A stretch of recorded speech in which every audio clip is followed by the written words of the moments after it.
have much more demonstrative, clear brush strokes. And then Penrod, on the other hand, he blends his paint as much.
Hello, Ailey.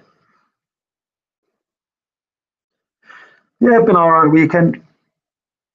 Except yesterday when I was recovering from the worst hangover ever.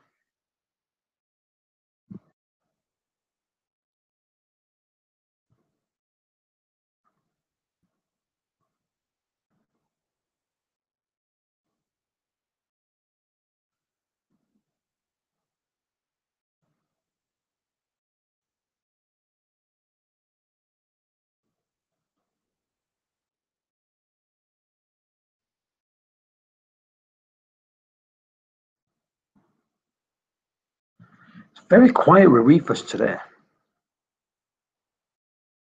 I know that.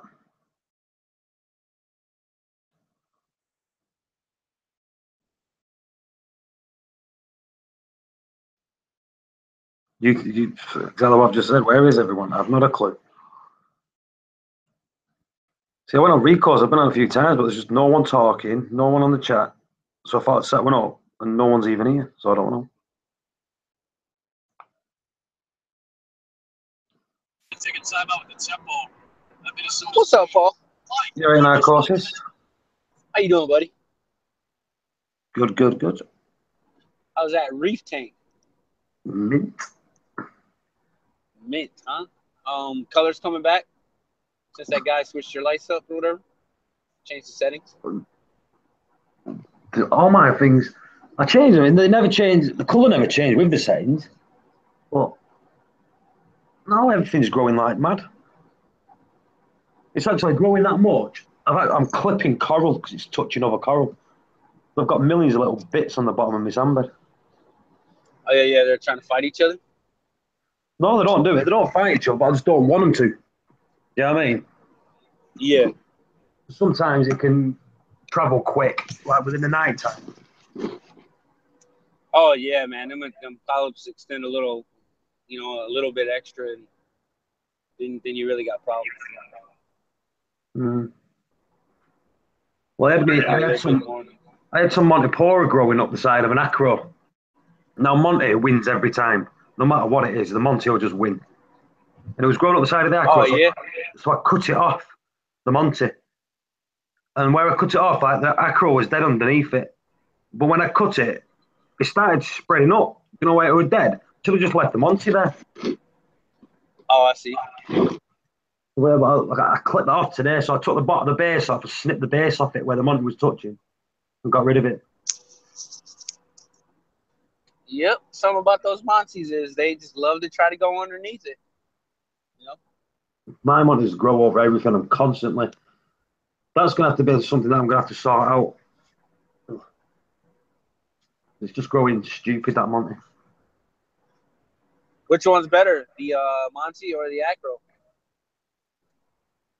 Oh, the acro. Monty I can grow for fun, so that I don't care about getting rid of. Oh, yeah, I got you. You ate SYT? How is your Miracle Mud? Are you gonna need to change that out soon, or you got a while? I don't know. I'm going to do I'm going to send a ICP test off in the next week or so. Nice, nice. So I'll send it off. I'm also send it off. Can't wait to see the update of that. Yeah, I'll send it off next weekend, most probably. Unless it's got First to. time driving, like always. It's got to come yet. It's on order. So Oh, so you already paid for it? It's just got to come in the mail. I don't pay for stuff.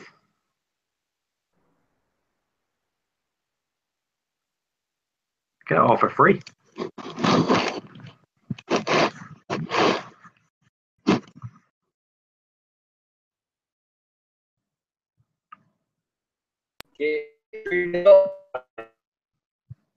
What was it? I was going to do something. I can't remember.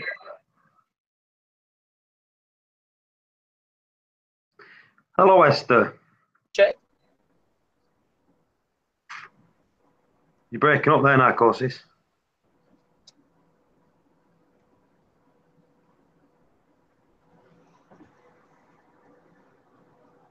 Can you hear me now?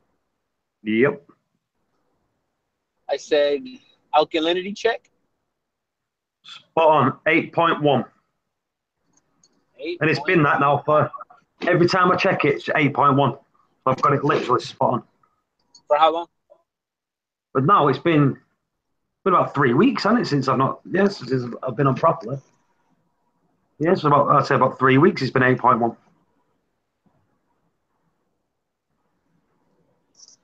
Sounds like you're going to start getting some super growth. Trust me, I'm getting super growth.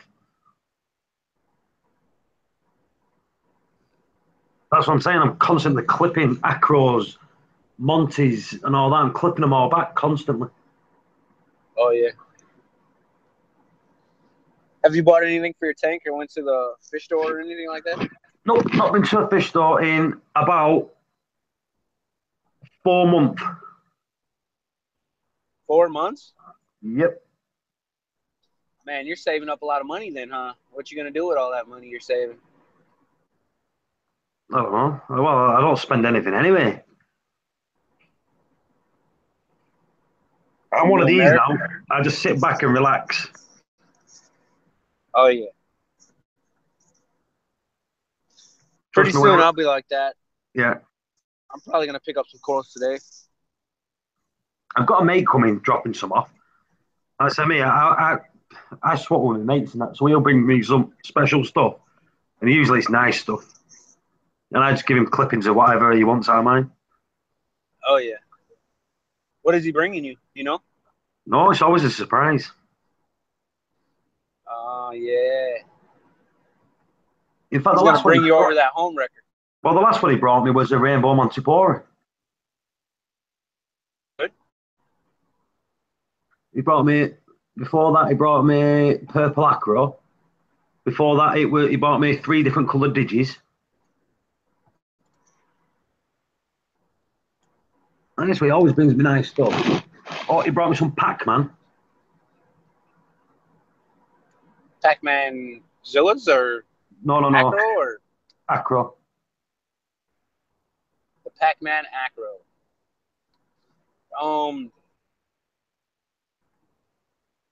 Digitatas love barium. Love what? Barium, it's called.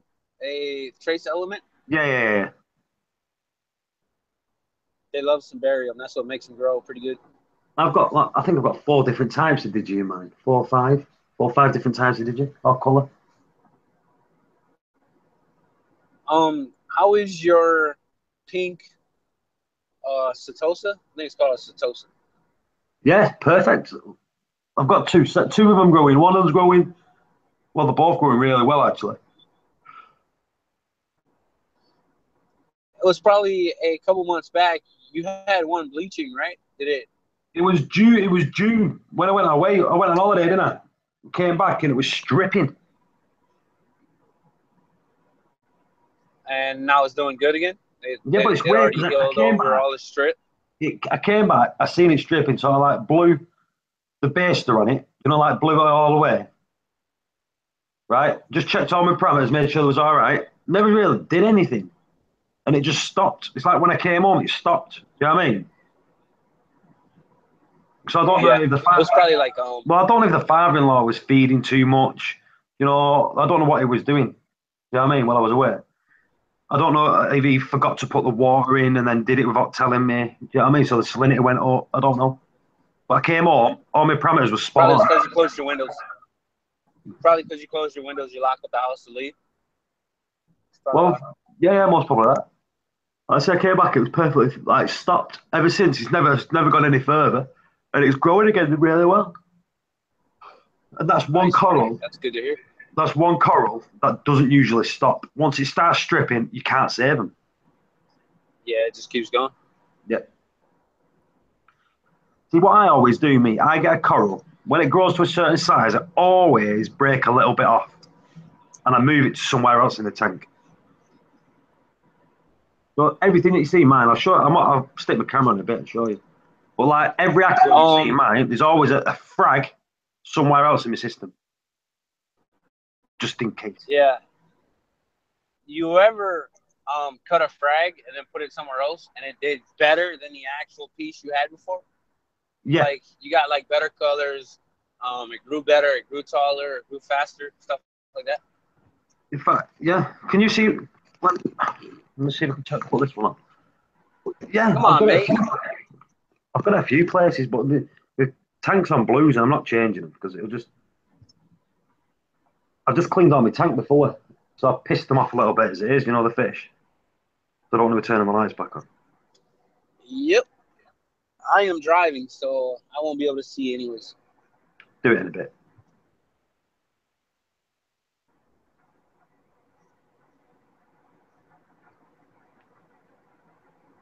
How many hours do you run your lights, and when do they come on? Do they come on like 11 o'clock or something? Or? I'll tell you exactly how. Oh, excuse me. Give me 1 second. EcortexSmartLive.com. Log in.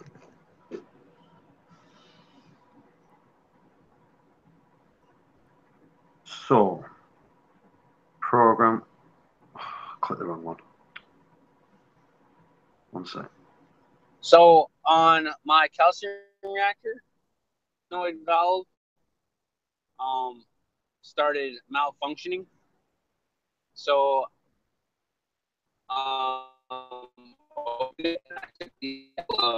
that closes it. You're breaking up there again, mate.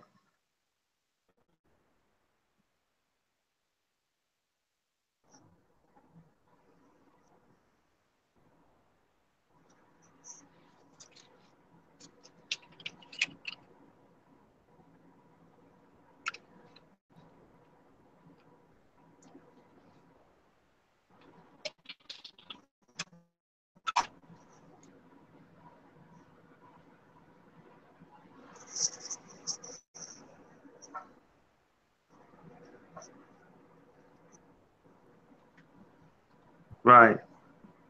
So they come on at 9 o'clock. The blues come on very slowly till about 20 to 10. At 20 to 10, very slowly they start ramping up. Then they stop. So they come on for 40 minutes. Yeah, but very slowly between 9:38 and 10:47 a.m. They ramp up very, very slowly to there. And then as it gets to say 11:15, they ramp up a bit faster. And by 10:57, they're at the intensity that I want, which is 49%. So from 11 o'clock till 6. So 7 hours. And then again, then it starts dropping back down into the blues. But my whites now, I've only got my whites, the intensity on my whites, all they are is, like I said, there's no lights on whatsoever until 11:15. That's when they start slowly coming on, and all they come on to is it's 25% the white light. Like the blues are all sounds really good. Blues are all up full. 100%.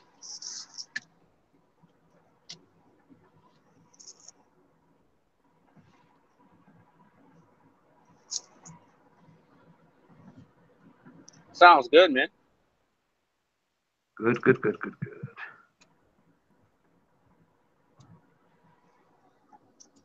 Change it to 70.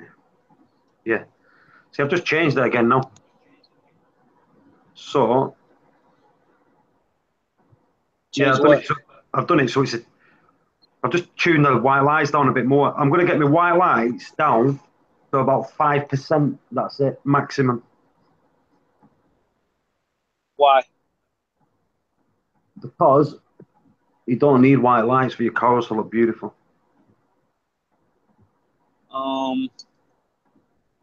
Looking, there's a magazine come out with an article in it.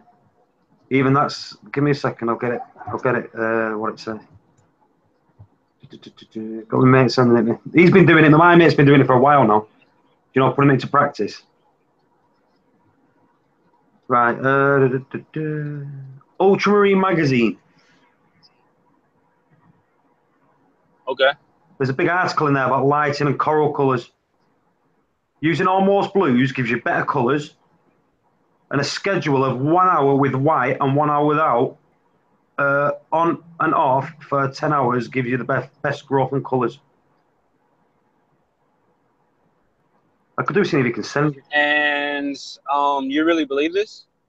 Well, it's when things are put down into practice, and it's actually not just people waffling on, and it's actually done properly. Yeah. Well, my mate's only ever had 10% on his lights for like last 12 months anyway. Yeah. So, and he's got some of the best coverage. He has Walt Disney's and all that in his tank. You know what I mean? Yep. And he grows things for fun.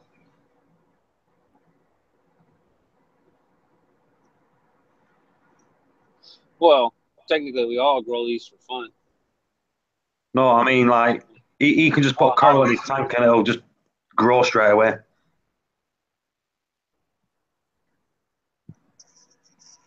Oh, so he's pretty good at it. Very.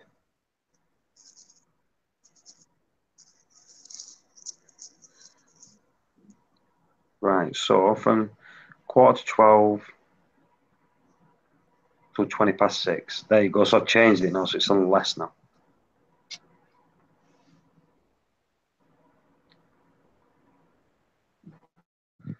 Yeah, I'm just trying to do things differently. Do you know what I mean?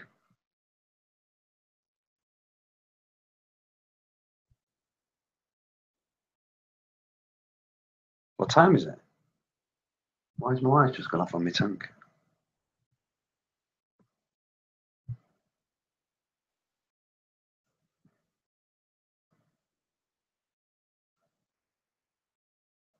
See, I never even touched my lights then, and they just went out for some reason. I must have pressed something without knowing. Let's get back onto the chat so I'm not being ignorant. You right, Welsh?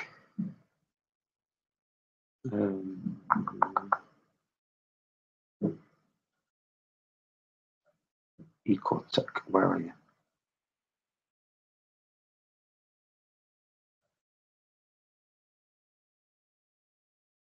There we go. Back on, beautiful.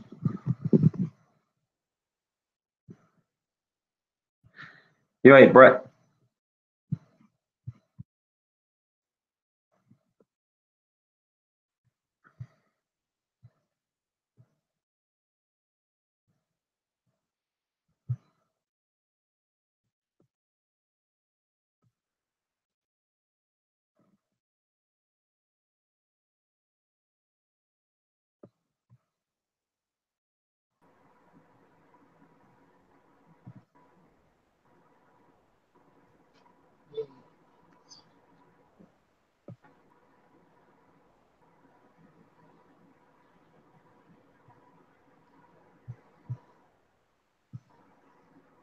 Paul, you there or no? Yeah, I'm here, mate. All right. I'm here.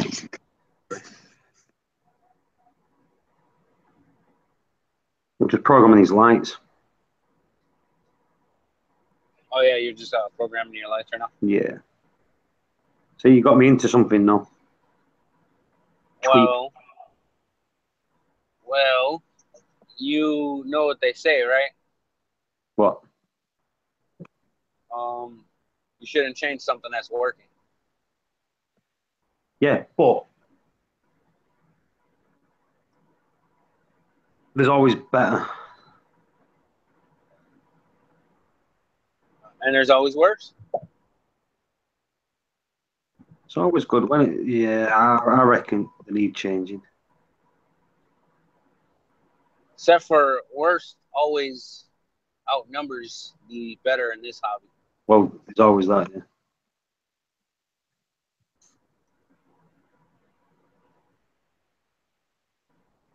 Why is it not letting me change this time?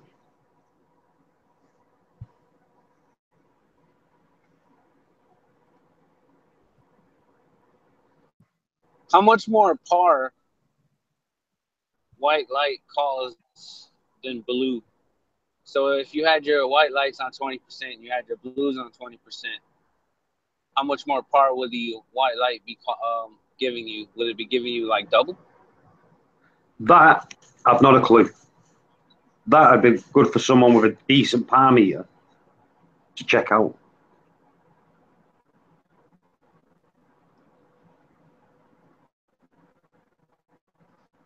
Well, when you're turning down your whites,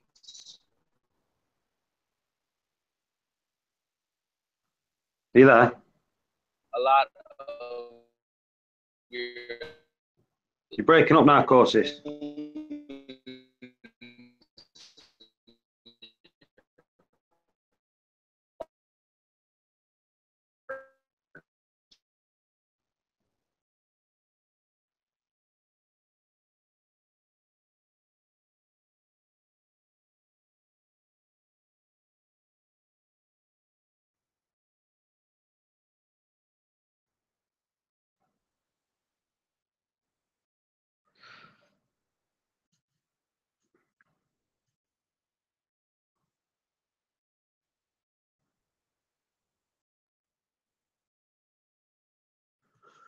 Excuse me.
Yeah, SYT. It's weird, but see, blue light can penetrate deeper. So blue lights is going to help everything underneath, further down. Your white lights. They were talking about this over there. It was on Rico's. Rico was talking about it, stating that you can blatantly run your tank off blue lights because that's what reefs get anyway. They only get the blue light when they're in the water. The white light just gets like distorted and kicked out basically. So corals don't need the white light. Paul, can you hear me? I can now. Before you was going like that. Yeah, yeah. I am driving, so spotty reception. So basically, what I say is you get the best color growth and coloration from 14K. So if you want to have growth along with good colors, it's like 14K. If you want to have slower growth but awesome colors, it's like 20K, which is more of a blue, blue color. Yeah. So if you cut down your white lights, you're going to be losing par. So are you going to substitute that par with something else? Because if your blues are on 100% already, you can't substitute it with more blue. See what I'm saying? Yep.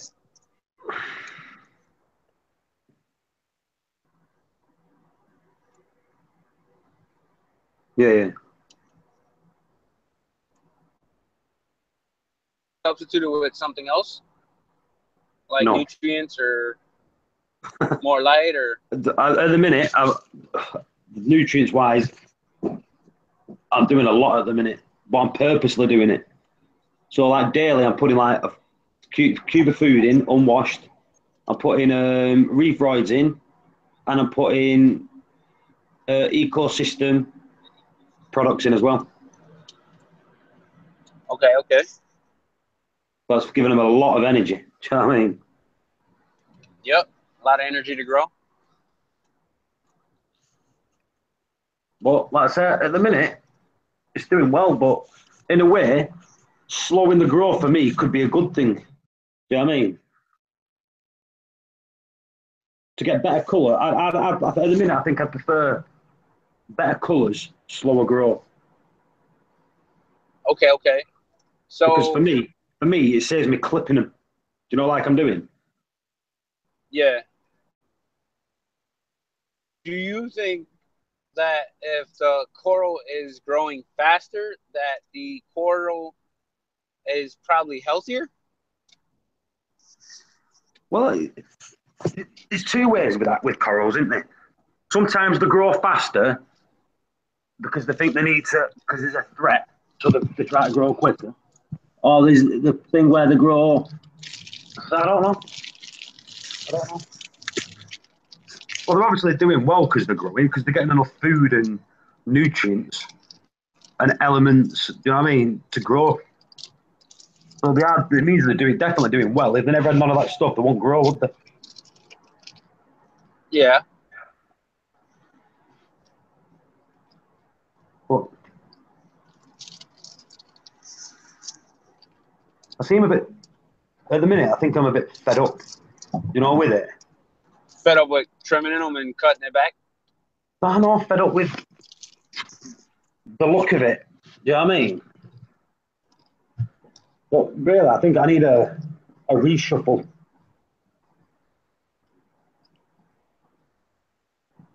Oh, yeah. A reshuffle, because there's literally nowhere to put anything in the system. You know what I mean? So you need to get a bigger tank, is what you're telling me. I can't get a bigger tank. I'm just going for a pee. 1 second.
I'm back.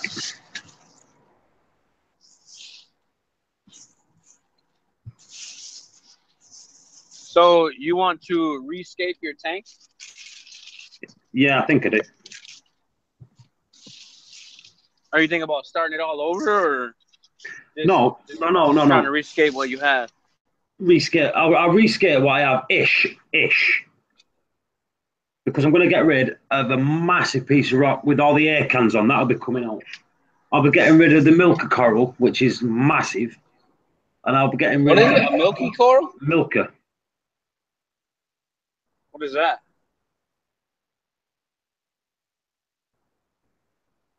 I don't think we have one of those here. Well, just you know, Stylophora,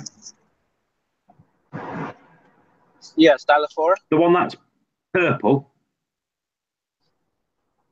Yeah, over here they call them milkers, milker stylos, because it looks like do you have milker chocolate over there? Yeah. It's the colour of the packet. You know the packet of milker.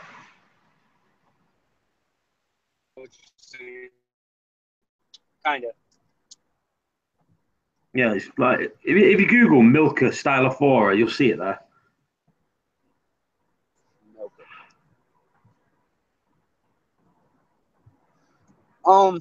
The other day I heard Mike Lawrence talking about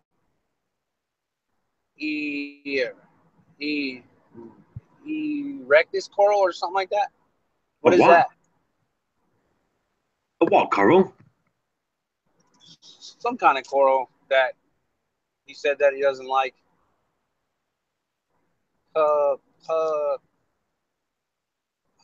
Pictus or erectus. I have not a clue what that is. I heard him say it a couple times in his videos, and I never got to see what coral it actually was.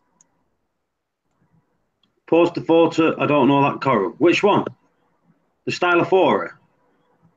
Or Milkus, I think he's talking about.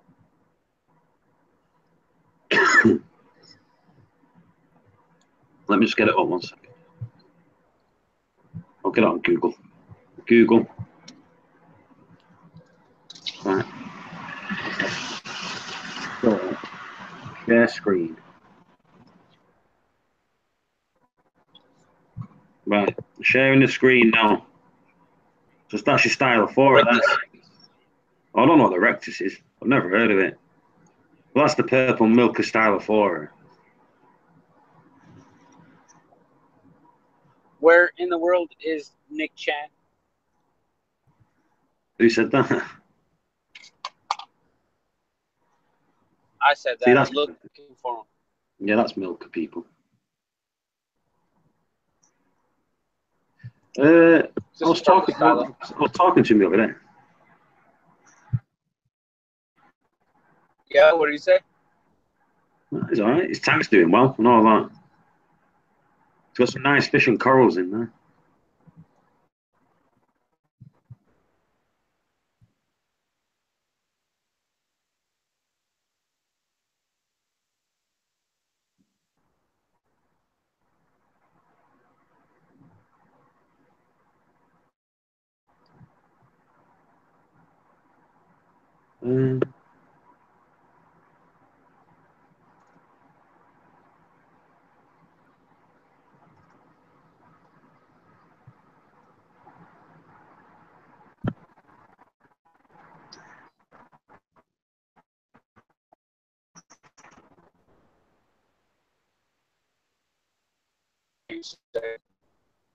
Later.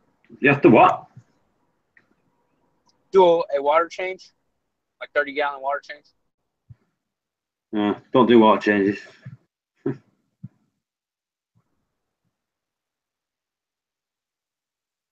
Really considering getting one of them ANA tests. Do you know the thingy one? Tried it? Hang on a minute, what's going on here? Oh, it's all right. Hannah, or which one? The calcium one. The calcium one. They're the best. They are the best. But I just heard it takes so long to do, you know, pissing about. It does not take long to do. Ah. Here is my question.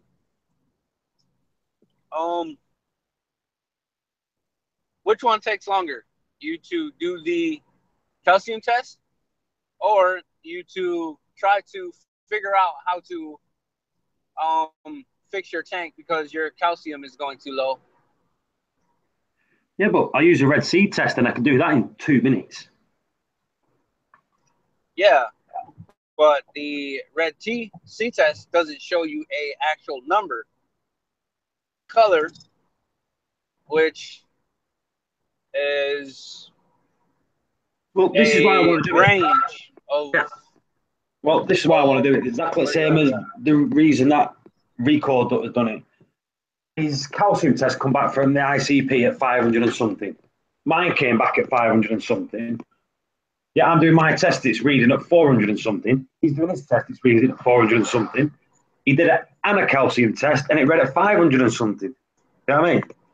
Yeah, exactly. So that's what I want to do. I've told the missus already. I said I want one. Do you know what she said? It's nearly Christmas. So. She said it's nearly Christmas? Well, yeah, basically, I can't have it until Christmas. That's what she's basically told me. Why not? They only cost like $50. Over here, there's 60 quid. So what's that? $70? About $70. Yeah, 70 or 80, 75, $76, something like that. Why? Because she's just given me 500 quid for my holiday I'm going on with the lads. She gives you 500 quid. On a weekend away, I need it. She shouldn't give you nothing. She loves me. Ha, she loves me. That's a good one. Yeah, freshman. How's it going? Freshman Reefer. You all right, mate? What's up, buddy? Not much. I got a question though. That's why I did hop on right quick. Go for it. Okay. Anyway, I had brought this Galaxy core, but when I was at the pet store, I told the man I need a core that's low light, low flow, basically a beginner core. And he like, oh yeah, this is a beginner core. So when I was trying to figure out what it was, but I ended up calling him and asked him which one it was. It was a Galaxy core.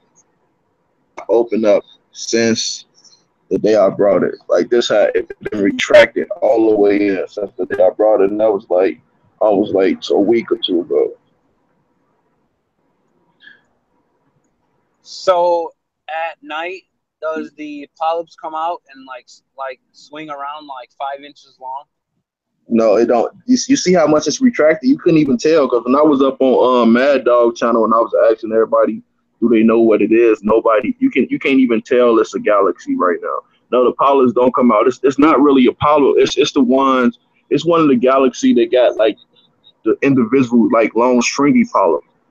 Not like polyps. It just got the long stringy ones. But you can't really tell right now because everything's retracted on it.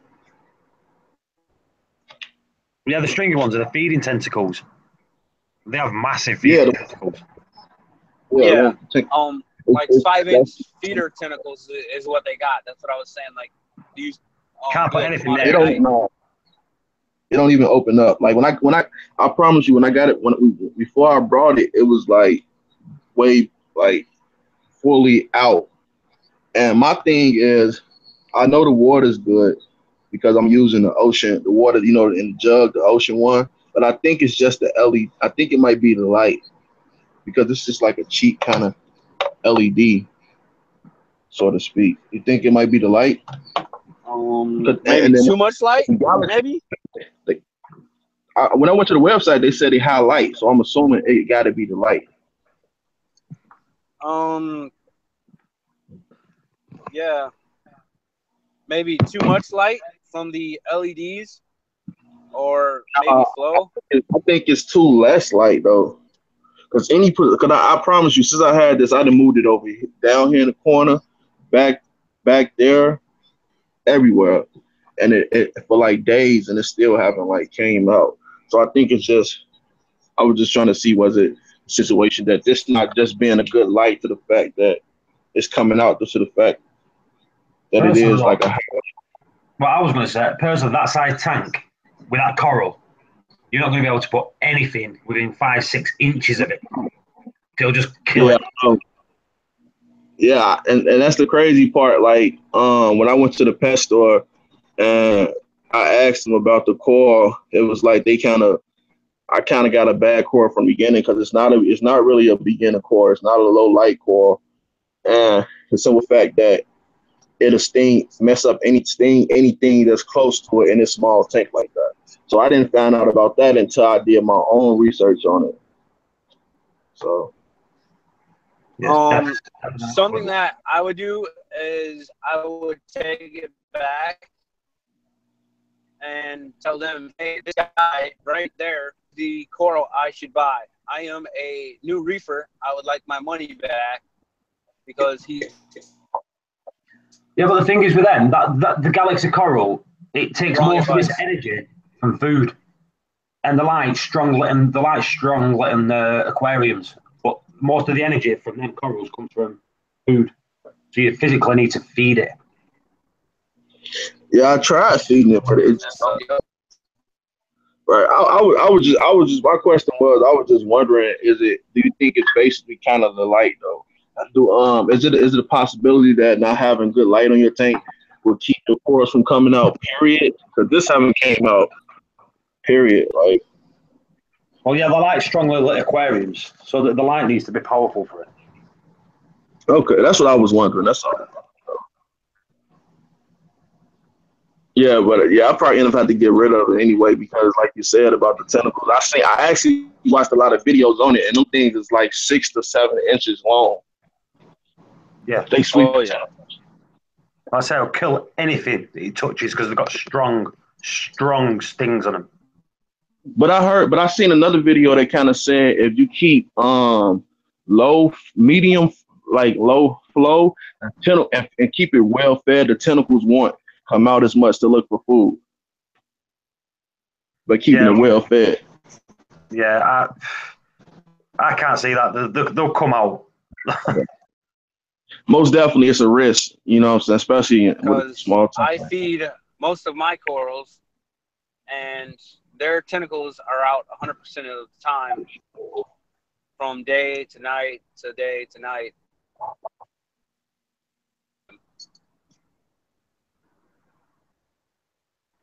Oh, you got a what's this? You got a Galaxy 2? Do you have strong lighting on your tank? Like what's your placement for it? That's you, Welsh. He says this is out every day now, so. Yeah. No, I'm responding to the comments. It's been in the tank for about 2 weeks. I'm responding to some of the comments. And he said he got a Galaxy 2. Because I didn't tell you what happened, but I messed up my tank. Remember when your last, I don't remember if it's the last one because I don't know, I haven't been on live stream on your live stream in a while, but I had my 3 guys, I had my bubble tip in there, and I had 2 clowns, and I had my bubble tip and another bubble tip. And then I was like, okay, I'm gonna go get some top off water since the tank is so small. I'm just gonna get some water from the store. And the water I end up getting from the store was natural spring water, and it killed everything in my tank. I got the wrong water. Oof. That's everything. Yeah, so I'm basically starting over again. You ain't Nick. Mr. Nick Chan. Evening, everybody. How are you? Good.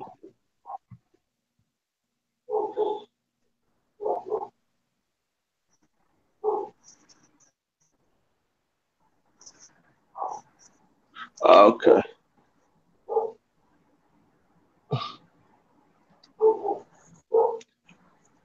Boom. What's that? Right.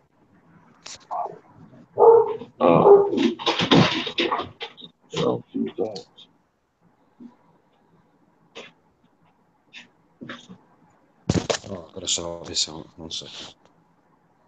What size is your tank? Mine's 350 litres. 350 liters. What's that in gallons, people? 97, just under 100 gallon. 100 gallons.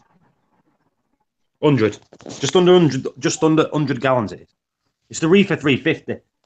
It's the same one. The reactor with the Miracle Mud in it? Yeah, I've got that, yeah.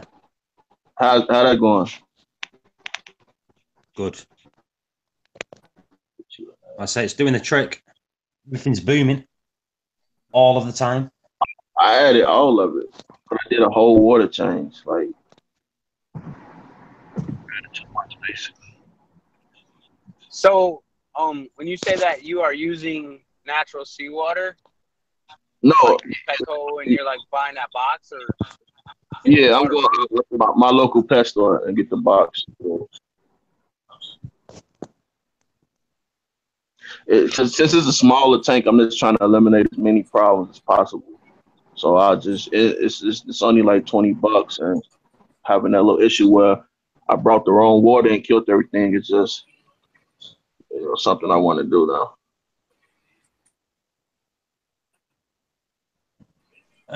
You've got someone here saying, how much of that spring water did you add to your tank? And you used it as top off. Did you use it as top off? No, I had basically. Or did you do a water change with it? I mixed the from salt, and then I got the water ready for a water change, and I did like a water change. I don't know how much percent, but it's a 3-gallon tank, so it wouldn't take that much to kill everything in the tank by adding the wrong water. So here is kind of a off the topic question for you. If you are a new reefer, I am wondering why you are doing a nano tank, a 3-gallon tank. You say if I'm a reefer? Yes. I had other tanks before this. That's why I had a corner tank. I just recently had the JBJ 10-gallon, but I'm just at this point where this is where I'm comfortable at, regardless of what it say about nano tanks and new reefers, and they should have a bigger tank if something go wrong. So this is kind of where I'm comfortable at, as far as like with my tank right now. Like, I'm really enjoying this 3-gallon. It kind of makes me want to go a little bit bigger, like a 5 or something. I've seen a couple of nanos that were a little bit bigger though, like a 5 or 6 or something. But yeah, I don't know. It's just my decision. Hey, Narcos. Okay, all right. Running a small tank if you're a new reefer.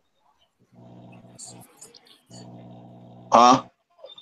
What's wrong with running a small tank if you're a new reefer? I don't get that. It's a lot of, well, I'm not, but there's a lot of people that say you shouldn't do it. That's when I first started off. That's the first thing. Why do they say you shouldn't do it? Huh? Why do they say you shouldn't do it? They say you shouldn't do it because if you're a new reefer, you less experienced, and you run into, if something happened, it happened really fast in a smaller tank. So you should start off with like a 30-gallon or something like that. That's what I always heard too, and I still hear it to this day. So if it goes wrong fast, how are you gonna put it right fast in a big system? You're very low, Nick. Can you hear me better now? Yeah. I'm just saying, like, if it goes wrong fast in a small system, how are you gonna put something right fast in a big system? I don't know. That's just like the theory there. Yeah, that's just one of those things that we just heard repeated, keeps being said. Such bad advice being repeated repeatedly, I think, with that one. Yeah, kind of in a way. I've heard that. I've heard that a lot too. But guess what? It is really hard to get the flow right for corals in a nano tank. Who said that? I 100% disagree with that, because I've seen some of the best tanks I've seen are nano tanks. Yeah, I'm gonna say that, that's with everything we have available to us today, all the information to us today, 2-part, everything. Just I see no issue with starting out with a nano versus a 75. Hey, you should start out with a big tank. And while I followed that advice and started with a 20, on with the tank I have now in the beginning, it would have saved me a lot of money. And to be honest, I went through the learning pains or whatever. It wasn't any easier. I went to the LFS, and it didn't matter if I had a 5. He was still selling me crap. So to me, it's just, it's just, yeah, I don't think we should. I don't think that rings. Maybe at one point I wasn't in the hobby, maybe years ago when that was probably true. I don't believe it. I think start with whatever fits your space and, at your time. Right. See, I actually think the opposite. I think that, not opposite to you, Seymour, but I think the opposite to the whole start with a big tank thing. Because on a smaller tank, it's like anything. If you're going to get a cat, a dog, a bird, whatever you're going to get, you're going to learn about how to look after it first. So when people say, yeah, but when you make a mistake on a smaller tank, well, don't make a mistake. Learn about what you do before you do it. So like get the information, do the research, and then do it. Don't do it and then learn on the hop. No mistake. Why don't they know that they're making a mistake? Every mistake I made has been on a small tank. If they learn about it, and then if they do make a mistake, okay, do 100% water change. If you got like a 5-gallon system, it's easy to do 100% water change. You reset the system. Well, you're not going to want to do that on a 300-gallon system, 300-liter system, or 100 gallons, because it's like that's a lot of work. All right, guys. And the flip side is rental property, so I'll be back. Okay. The flip side is someone says, get a bigger tank because stuff moves slowly. Now, when stuff starts to go bad on a big tank, it takes a lot more effort to stir it. I think a 40 breeder is a good size for like a starting tank because it's a good depth where you can still have a decent aquascape. That's a 40 breeder? Yeah, 40 breeder. It's still relatively cheap. Think of it this way, Seymour. If you're new in the hobby, when is that person going to know something is wrong? When it's badly wrong, right? Because they don't, like, if you're new in the hobby, you won't see the symptoms of things going wrong. So that by the time it's gone wrong, like you say, if you've got a 100-gallon system and it's gone wrong as a new reefer, you're like, oh, something's wrong. Then to fix that mistake, you're already past that line. So if you get a smaller tank when you're new and something goes wrong, and then the symptoms of it going wrong are probably going to be the same but quicker. So you just change it out. Well, you can't do that on a big system. I hear it all the time, and I don't understand it myself. I don't understand that mantra that everyone keeps saying, oh, if you're new, then get a bigger system as you can get. Why? Because it's going to be more expensive as well. So if you're new, and then you spend a lot of money, and then it goes wrong, and it goes wrong, and it goes wrong, you're talking about a lot of fish dying, a lot of coral dying, because you filled that system up. You get a lot of money too, because that's lights. That's 2 banks of lights. Anywhere from a 75 to a 120 is 2 banks of lights, a decent sized skimmer, a lot of salt, a lot of water, possibly, chemicals, dosing, ATO probably. So yeah, you're right. That's also a lot of money. Yeah. Let me ask Welsh a question. Welsh, what are them plates that are on your corals on, them white plates? Oh, little pieces of rock I broke up. I just want to get the mushrooms to get off the plugs onto some rock so I can put them upstairs in the nano. It's right. The rock I had off Nick. There was a piece left over. I just broke it all up into little fragments. Oh, that's like the A-class rock, right?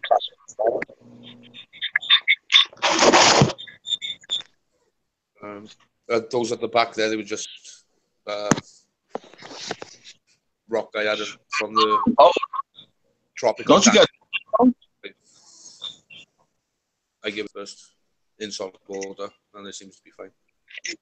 But I'm hoping that obviously all the encrusting corals are on those, so they should encrust over them. Hopefully they started to come off the plugs. That's why I had to do something with them, because it's starting to stick to these rocks. And I just, Nick's gone. I just went a bit party with those and put a square one on 3 round ones. Try and get it to encrust over all of it. Right.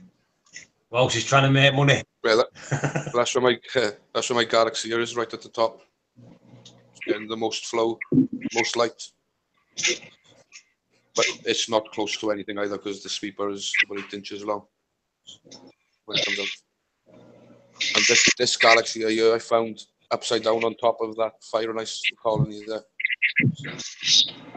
before the stream started. Oh, my God. Where have you gone, Nick? Come back. Unless it's working.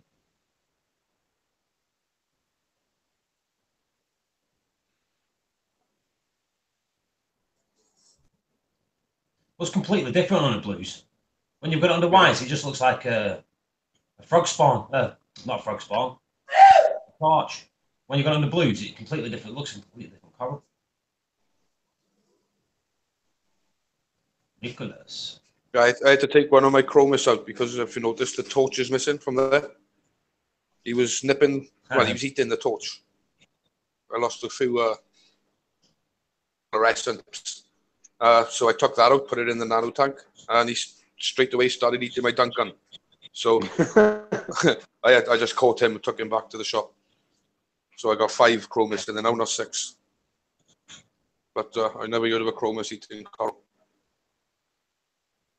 So I'll be done already. I'm gonna go upstairs to the nano.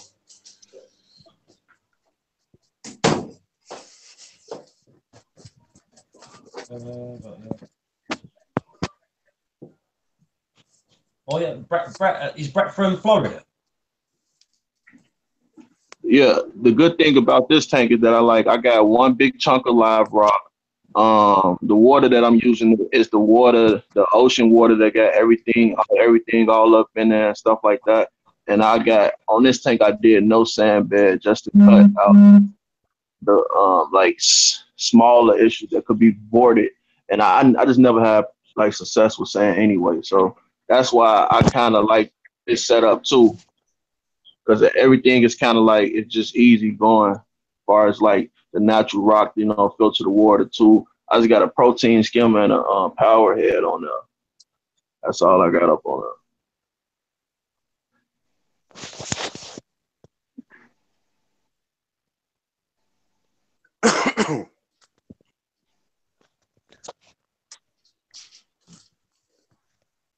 I don't know if you noticed the clowns and the flame hawk fish are now in yours up.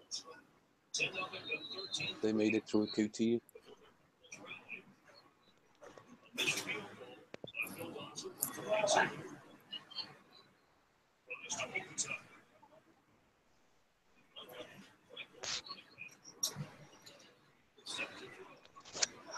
Has yellow tang's gone up anywhere? Not as far as I know. I've got a yellow eye cold tank coming Tuesday. I've ordered it, so I'll find out Tuesday. It was about 50 quid a pig for the last one.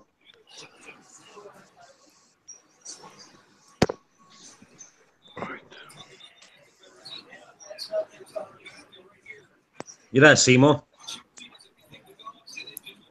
Yeah, I'm here. I was watching a football game, but my gosh, stupid. Real football or silly football? American football. Handball.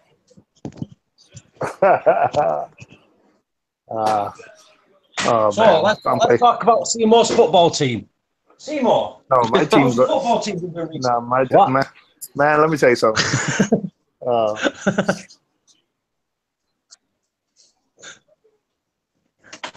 I think Jurgen Klopp has finally come to his senses and has said my defense is shit. So didn't mean to curse, but I think before he was in denial a little bit, thinking he had good players. They were just, but I think after yesterday, the guy basically said, okay, I think it took him too late. He's a hard-headed, stubborn, but what are you going to do? Yeah.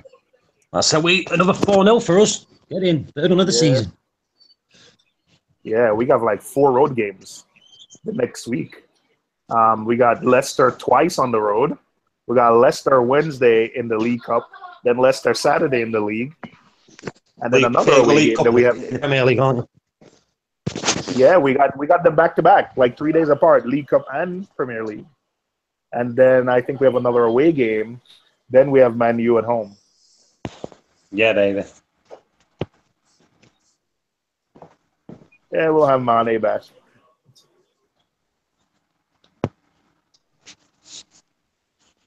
He's tiny. Can you guys see him? The yellow goby. Yeah. And a red velvet fairy wrasse. He or she's beautiful. Probably she.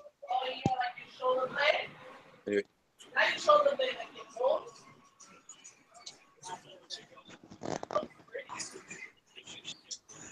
Oh, Nick's back. I'm here. Hey, Paul, I combined the two alkalinity 3A and 3B. Yeah, I made So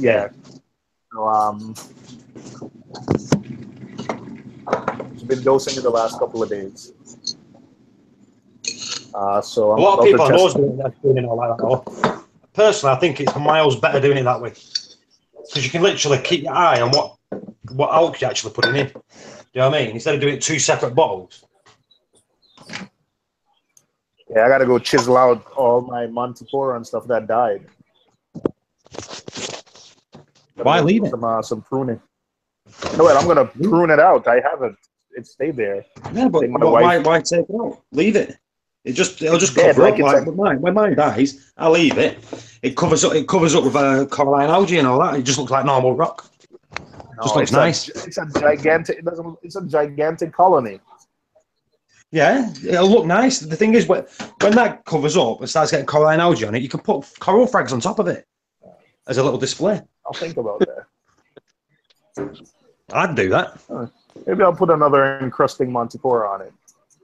Oh, that nice. Yeah, why not? That'd look. If you got some rainbow encrusting Monty on that, that'd look amazing. Cool. All right. I think I'm gonna do that. I've got some rainbow. What kind of encrusted Monty grows relatively quickly? Well, rainbow doesn't. I'll tell you that. Let me just stick my camera. Oh, I had some red encrusted Monty that I had to take out of my tank probably 4 or 5 months ago because it just grew over everything, and it was a fast grower too. Right, can you see mine? If I can find, yeah. Put my screen on. Hang on. Let me try. Let me try to focus. That is it's there. That's rainbow Montipora. If it focuses better, let it focus. You can see the different colours on it. Yeah. There you go. Oh, it's focusing. Come on, there we go. Look at that.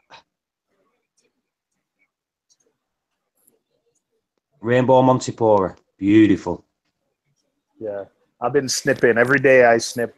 I've been snipping out some of the Samacora, some of the Setosa, some of the stuff that died. I've been snipping. Oh, look. See this here? My red Siacro.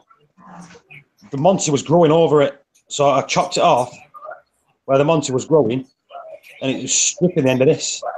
I thought it'd be all right, and it carried on stripping. I thought, yeah, so I snapped the bottom of it off and dumped it there. So there's the bottom of it. So that's fresh milliput.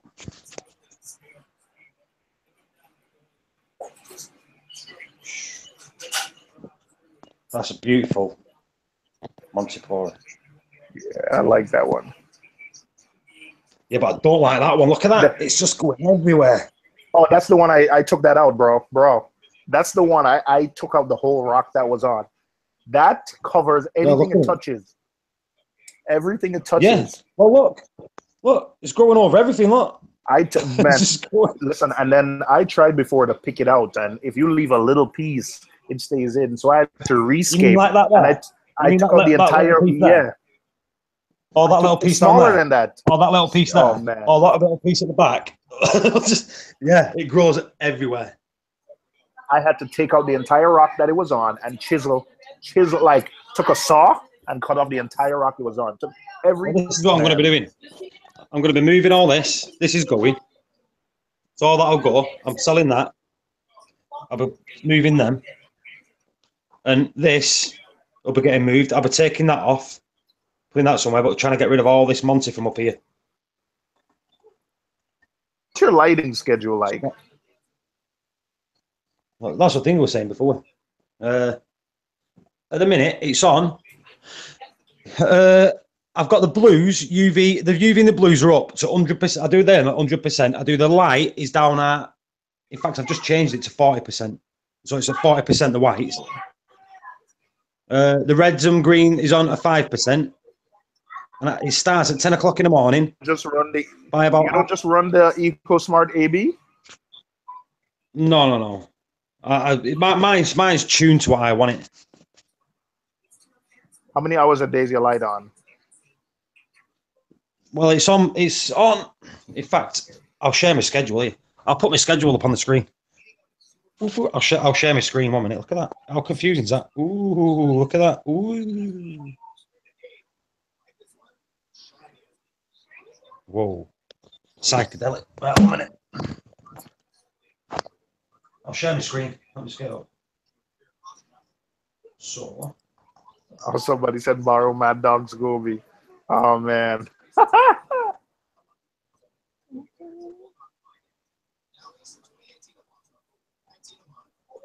Right, so I'll share my screen. Right, if you look at your screen now, or yep. I'm going to share my screen.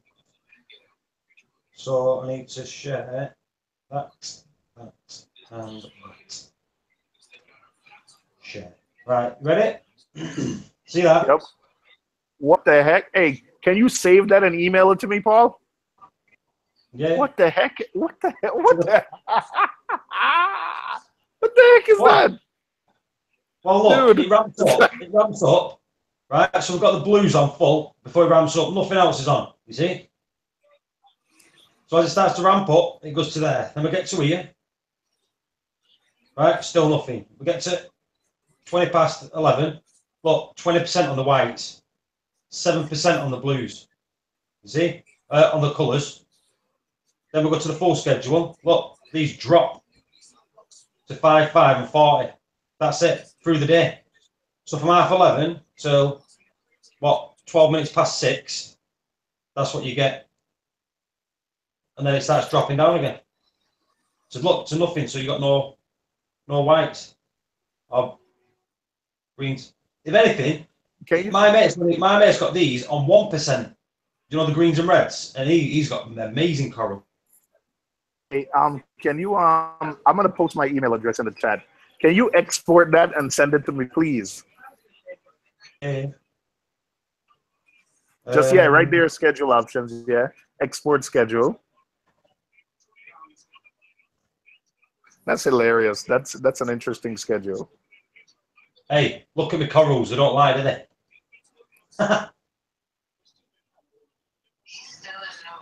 You've seen the growth I've got on my corals, you know what I mean?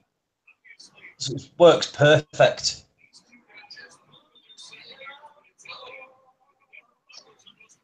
Right, so is your email address in the chat?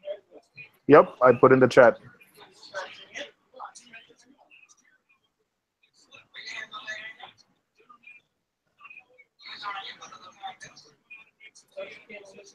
Let's do this very quick.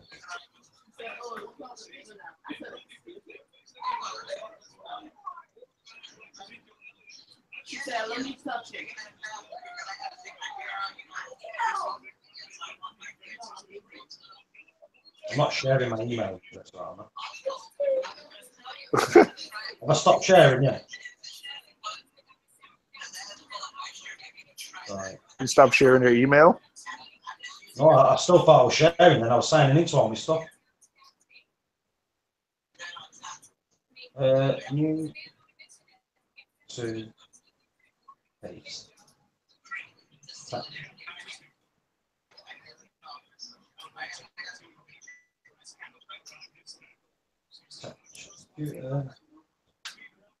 Where did I save that to? Got it down there, isn't it?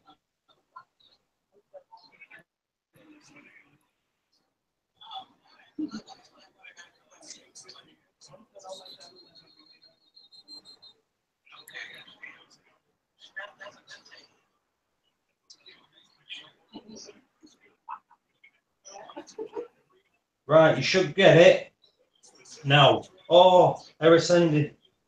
1 minute. I put the email address in there.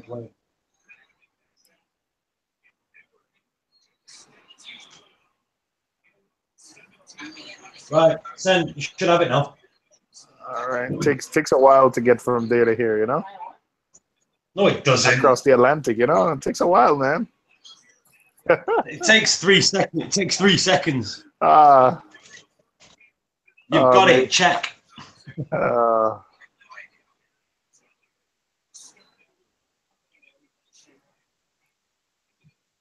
Nope, not yet. Man, you guys into the Delivery movies. failure. Hang on, it says delivery failure.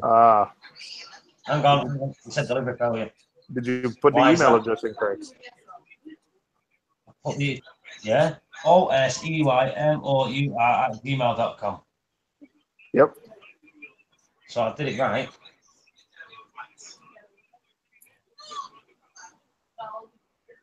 Let's try again. When I hit send, let's see how long it takes. Ready? Ready? Now. Oh, no. Nope. No. No,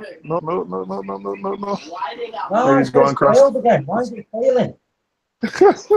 Is it because what message is it giving you? Failed. Postmaster Outlook. A communication failure during delivery of this message. Please try to resend later. Did the problem? So why is it doing that? Oh, right, hang on. I'm gonna do it again. 1 minute. I'm gonna try something else.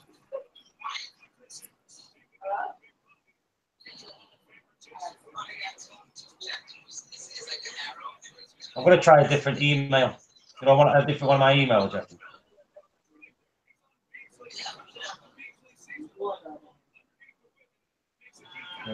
OSEY.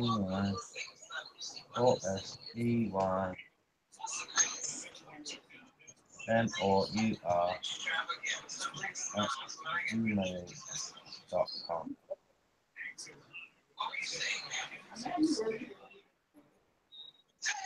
Right, so chat computer.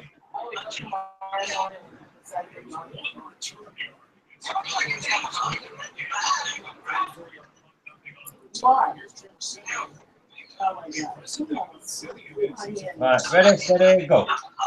All right. Go. Let's see. Right, try this time. Oh, got it, man. There you go. I thought it would have gotten stuck over the English channel Figure again. out, it won't let you. It won't let you copy and paste your email address. You've got to physically manually put it in. Oh. I think it might be for All right, spamming. okay. Look, you're not spamming.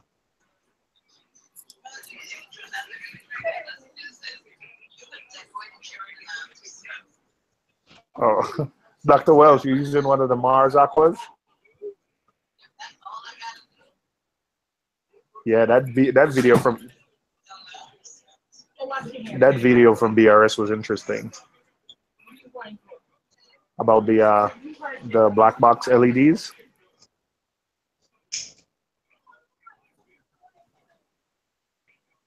I think the power supply is what probably. What did you say?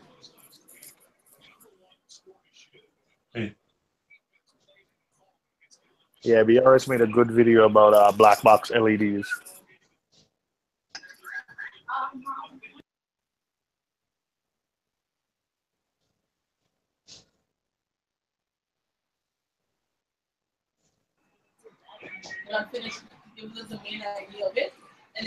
All right, my Eco Smart Life isn't working now, so. All right, but I'm not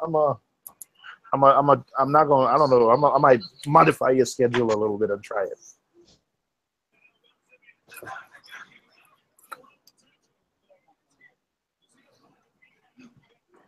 You're going to be playing tonight with your lights now.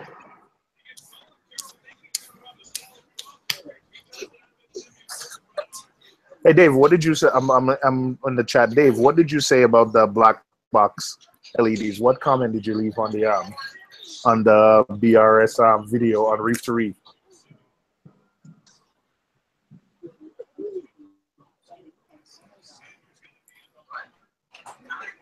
I've never used one, but because I've always been able to get good lights cheap. You know, when I first started the hobby, I got some Hydra lights from someone cheap. So, you know, I've never tried those black boxes, but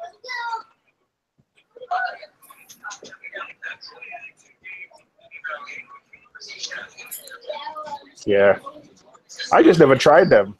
I just, you know, I just prefer to like invest in, you know, the better brand LEDs that had good reputations. It's just, I'm not going. I saw I have friends that use them and they do grow corals. So I would never say those black box LEDs wouldn't grow corals. I think even Rico uses black box LEDs, but I just never used them. Hey guys. Hey Dave, what's up? Not much. I just politely stated my opinion on their video and went on my way. I forget exactly what I said. Well, they tested the light at 100% both channels, which you could never use that light at 100% both channels. I'm just trying to grow marijuana in the basement. but to be honest though, Dave, when BRS is testing lights, they test them at all. They always test them at 100% all channels. Right. So what do you think you're getting that spotty effect when you would never have your whites on at 100%? You wouldn't even go 50 whites. I know. So whenever they're testing any lights, even whenever they're testing, when they tested Radeon, they just turn everything up to 100% and test. They don't like adjust. If they do adjust and try like some of the other stuff, they do it later. But whenever they're testing and doing like the power number, they always, for every light, they turn everything up to 100%. Right. And just give you max numbers. And then I guess they kind of leave it up to people to say, hey, if you turn it down by 25%, you know, like I said, I think it was fine. The thing that, you know, kind of said is they said the power supply is a cheaper power supply, but I don't know. You probably work with this stuff more than I do. Well, not probably, but is it equipment that is UL certified? Is it generally better quality?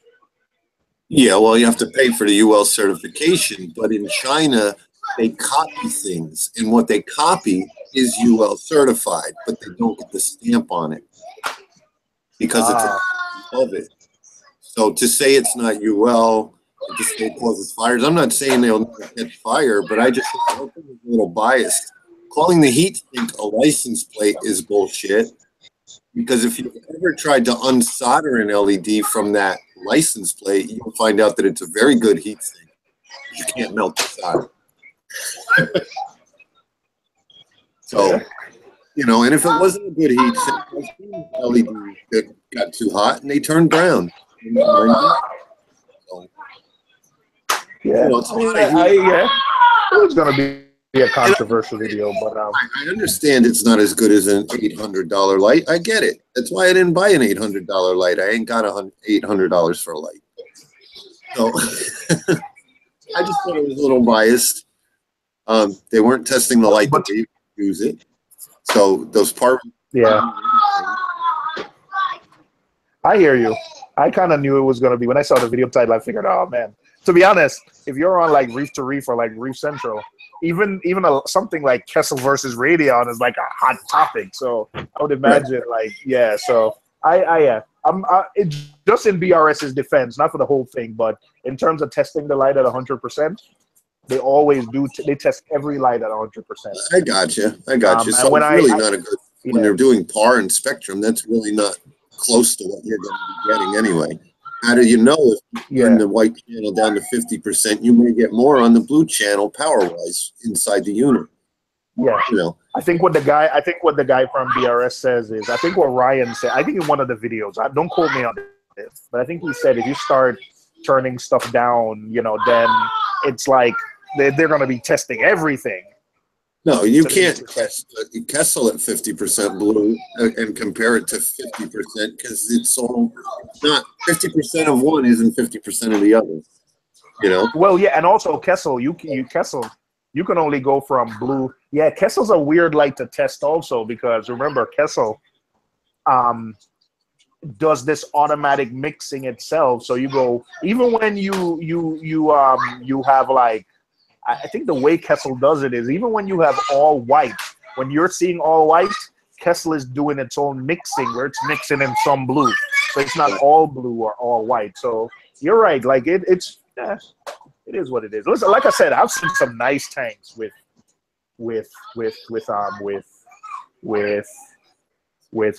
black box LEDs. And by the way, they're not all the same. That's something I also learned, that you get some really cheap ones, and then you could get some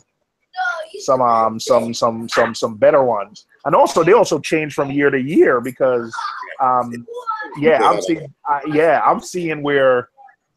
seeing kind of the same Mars Aqua whatever lights, and one from 2 years ago versus a new one now will be a lot different. Sure. The two I bought 4 months apart have completely different spectrums. Completely different. You see my tank is half purple and half blue. And to be honest, the purple side is growing better than the blue side. Probably because it has more UV, probably. Do the other ones? Yeah, Dave, do the other ones have UV? I didn't hear you, Paul. I hear a lot of children. Oh, that's me. Let me mute. What'd you say, Paul? Yeah, do the other ones have UV in them? Because I know that some of them didn't have UV, did they? Do you know the black box ones? Yeah, some of them do, but there's two different color blues they use, and one of them had more of that more red blue. I don't know the actual numbers. 460 and 435 might be the spectrum. There's a royal blue and another blue. So out of the two, I got two completely different other ones. A buddy of mine, I was talking to him last night, and he said last year when BRS tested a whole bunch of LEDs, the spectrum on a whole bunch of LEDs, he said, you know, Max Spec, some of Max Spec's lights, like the Max Spec Razor, the spectrum looks eerily similar to kind of the black box LED, because he said Max Spec, he had a Max Spec light, and I think he emailed. I think he emailed me or promised to email me a picture, so I'll look out for it. But he said the Max Spec spectrograph was very similar. There's a $65 LED kit that you can buy, and I forget, it's 3 initials. I don't remember if it's OSD or something. One of the light manufacturers makes a new light plate for the Mars Aqua light. And it's really not that hard to change. I think Travis at Fish of Hex has a video on it where he bought. Is it that really thin one, Dave? No, it's the exact same thing, and it fits in, but it has better LEDs in it. Right. So, you know, I'd like to see a test on that one. But then if you're going to spend $100 for the light and then $65 to change the LEDs, you might as well get an Ocean Revive. You know what I mean? Yeah. Paul was asking about the sweepers on Galaxy earlier. Are they still on? Your Galaxies? Yeah, somebody was concerned about the sweepers on the Galaxy. Well, there's one in full flow. Yeah. Yeah, that bubble coral. I had to move that bubble coral. Oh, it's got one sweeper that comes out like 4 or 5 inches. Yep. Just this one. That's the only one I see out ever. Bubble coral zapped my Favites. I got him over there. So I'm not saying this thing was complete bullshit, but I just felt it was a little biased. You know, and what they were comparing it to. What have they actually done, Dave? BRS. They compared to a Radion, $100 light to a Radion. and then showed you the different spectrums that it was missing or didn't. Nothing else. But they, you know, and they had it turned up 100% both channels. So to me, that means nothing. No, it doesn't. Yeah, why would? Who in the right mind is going to say $100 light is going to be exactly the same as a $400, $500, $600 light? If the spectrums are exactly the same, no one would ever buy the $600 light. They're all going to buy the $100 light. They don't sell the $100 light. That's the other point. They feel they can't because it's unsafe and it didn't meet their standards. But if they were selling $100 lights, yeah, if they sold it, it'd be different. Well, I got to tell you, Paul, like here in the US, I'm going to say like, but from BRS point of view, though, I kind of see it because if, like they said, a guy came there and one light, the guy plugged it in and it caught on fire.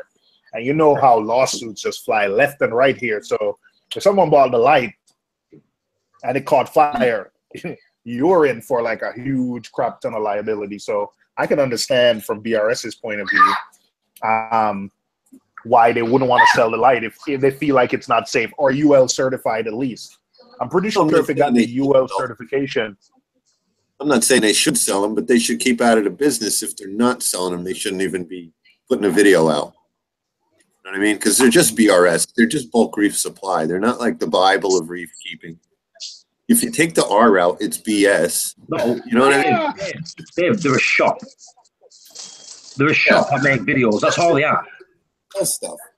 So yes, they did use a par meter and they did do a nice test. And I liked watching their Chaetomorpha tests that they did with all the different lights.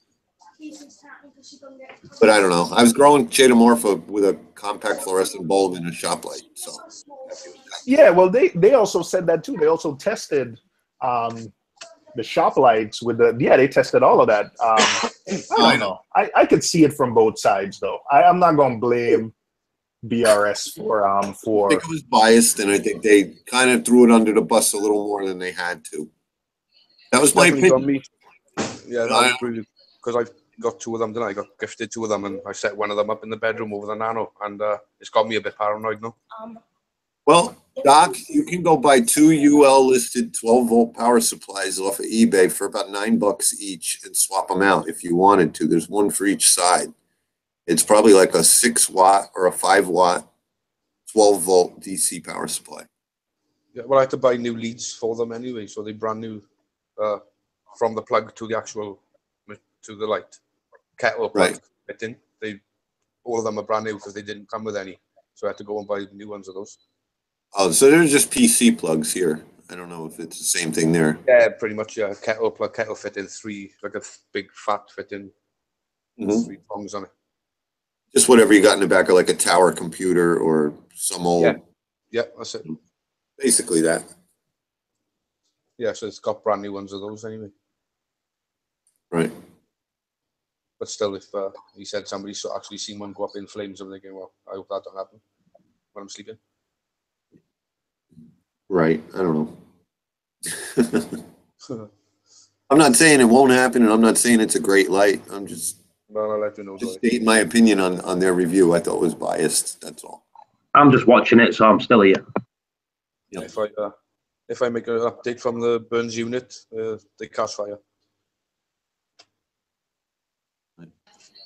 Do what you want. I mean, it's in your home. If you feel there's an issue with it. Oh, it's up. I got no problem with it. It seems. Mine's in the basement, right under my son's bedroom. So I'm still running them. I've got smoke alarms. They let me know before it gets bad. Yeah. I have a GFI, I have a circuit breaker. I got whatever safety is needed.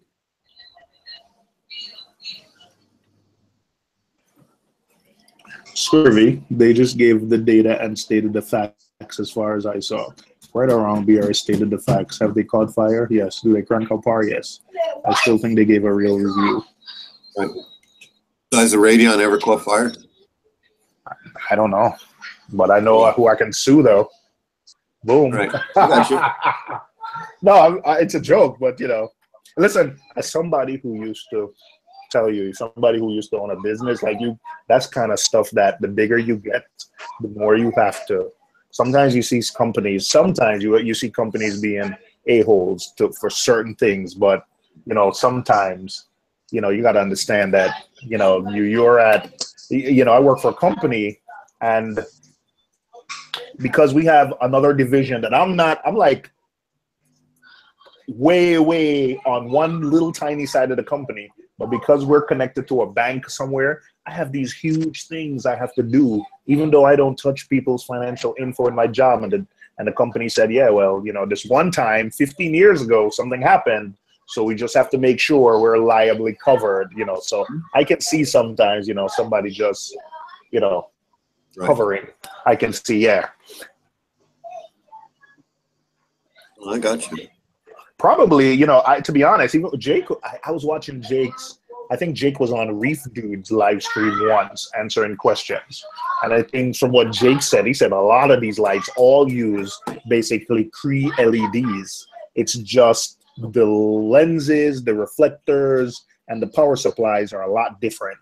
I think, don't quote me on that, but I think I saw Jake saying that. Like he said probably Kessel and, you know, like, and another manufacturer, the only ones that actually make their own, you know, LEDs and chips and everything. Everybody else buys their chips and just, you know.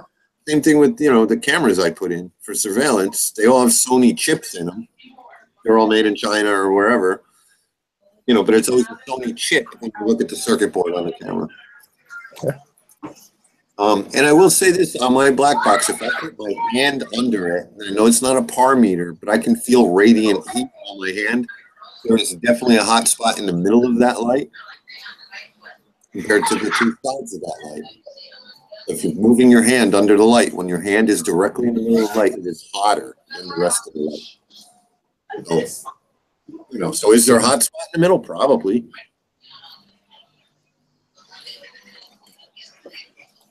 Yeah. Yeah. You get what you pay for. And I saw some comments also. I'm really trying to toe the middle, but I saw some comments also from someone that says, "Hey, one of the first," he said, "it's one of the first things you do when you buy these black box LEDs is you change the reflectors or you pull out the reflectors because they're giving you like really the thing by default. Is it the reflector or the lens that it comes with are really narrow." And one of the first thing he does when, I think my friend told me this, one of the first thing he did is he swapped them out from like 60 degree to like 120 degree. And that increases the spread. Yeah, I've seen videos where they take certain ones off and leave certain ones on. And, yeah. You know, but like I said, the LED array is completely different on two different lights I bought. Now, neither one of them are Mars Aqua, and they said they wouldn't say the name, but it is the more popular one. So the most popular one is the Mars Aqua. Yeah, well, yeah, again, even something as simple as that, they don't want to get into like, you know, any kind of legal mumbo jumbo with that. Yeah. They need views too, you know, so it's kind of a clickbait thing. A lot of people haven't looked at it because there's a lot of people using that light. Yeah. You know Rico's friend at Reefapalooza? I don't know if I think he might be Chinese, but he had like the biggest table at Reefapalooza. And he was using all Mars Aquas over his table. Yeah, I saw a lot of those frag places using Mars Aquas. Yeah. Yeah, that's the brand that I was. Now, maybe they're not calling them, they're just using them as a show. If somebody's arguing these days that these don't grow corals, I think. Right, and they didn't say that. No, you're nuts. Yeah, just like you could have Kessels and your corals don't grow. You know, you're nuts. Well, to be honest, I was in the LFS a couple of weeks ago, and there was a guy arguing that LEDs don't grow coral. So, you know, anybody can argue anything. There was a guy there who said he's been reefing for almost 20 years, and he still swears that LEDs don't grow coral. So, what are you going to do? Yeah, some people just can't be bothered. Yeah. But I'll tell you one thing. I will tell you what, though. I was seriously thinking because, you know, I was thinking once to say, hey, if I ever got the chance to, like, you know, move, buy a place and start a big tank, I'd probably start with some of these cheaper LEDs and then swap them over time, you know, because, you know, like if you get like a 250 gallon tank, I mean, to put like 8 Radeon G4 Pros over that tank, my gosh, you're talking like a small fortune. So, you know, I always thought like, hey, I'd put in these, stick with my 2 and put in, you know, 2 and then slowly, you know, as money comes around, just swap them out one by one. But, you know, gosh, if you can you imagine if you need 8 banks of this stuff, geez. I'm not even gonna, oh man, I don't even want to do the math. Oh, I get you. I mean, look at me. I'm using the Aqueon tank. I got, you know, I got probably one of the cheaper return pumps, and you know, so I'm doing this on a budget. It's working. I probably do T5s. Geez, it'd be just too much. I'll probably just do a couple lights and T5s then. The LFS I go to, Absolutely Fish. One of the frag tanks has that long Kessel lug on it, not the can. I don't know what the model numbers are, but you know, it's more of a longer light. And I have bought frags and brought them home and realized I had them already, but they just look so different under those Kessel lights, so much better. And I brought them home and I was like, oh, I had that already. You know what I'm saying? You notice, you know, we were talking about you had a couple of frag vendors at Reef doing Mars Aqua, but did you notice the majority of those frag had the Kessels? Yeah. Yeah. I tell you, there's something about those Kessels. I'm still a little upset that I had to give up my AP 700, but it was the software for Kessels is bad, and having to link to I could barely get one to stick to its schedule without having to double check it every couple of weeks. Can you imagine if you had to link 2 lights together and it was out almost a year? But the software for the Radions is just far superior. Right. And then how long did Billy Pipes have his Kessel for? 2 weeks? I had it for a year, and after a year, the software was still in beta. The iPhone app was still in beta. There was no Android app yet. After a year of the light going to market.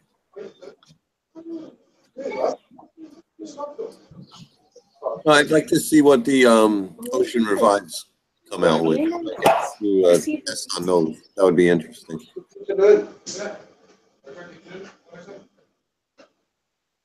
It's obvious Rico gets results with those, like real results.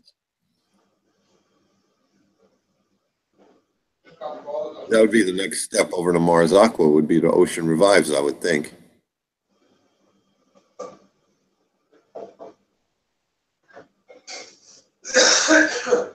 You got some only 3 ohms between us and away.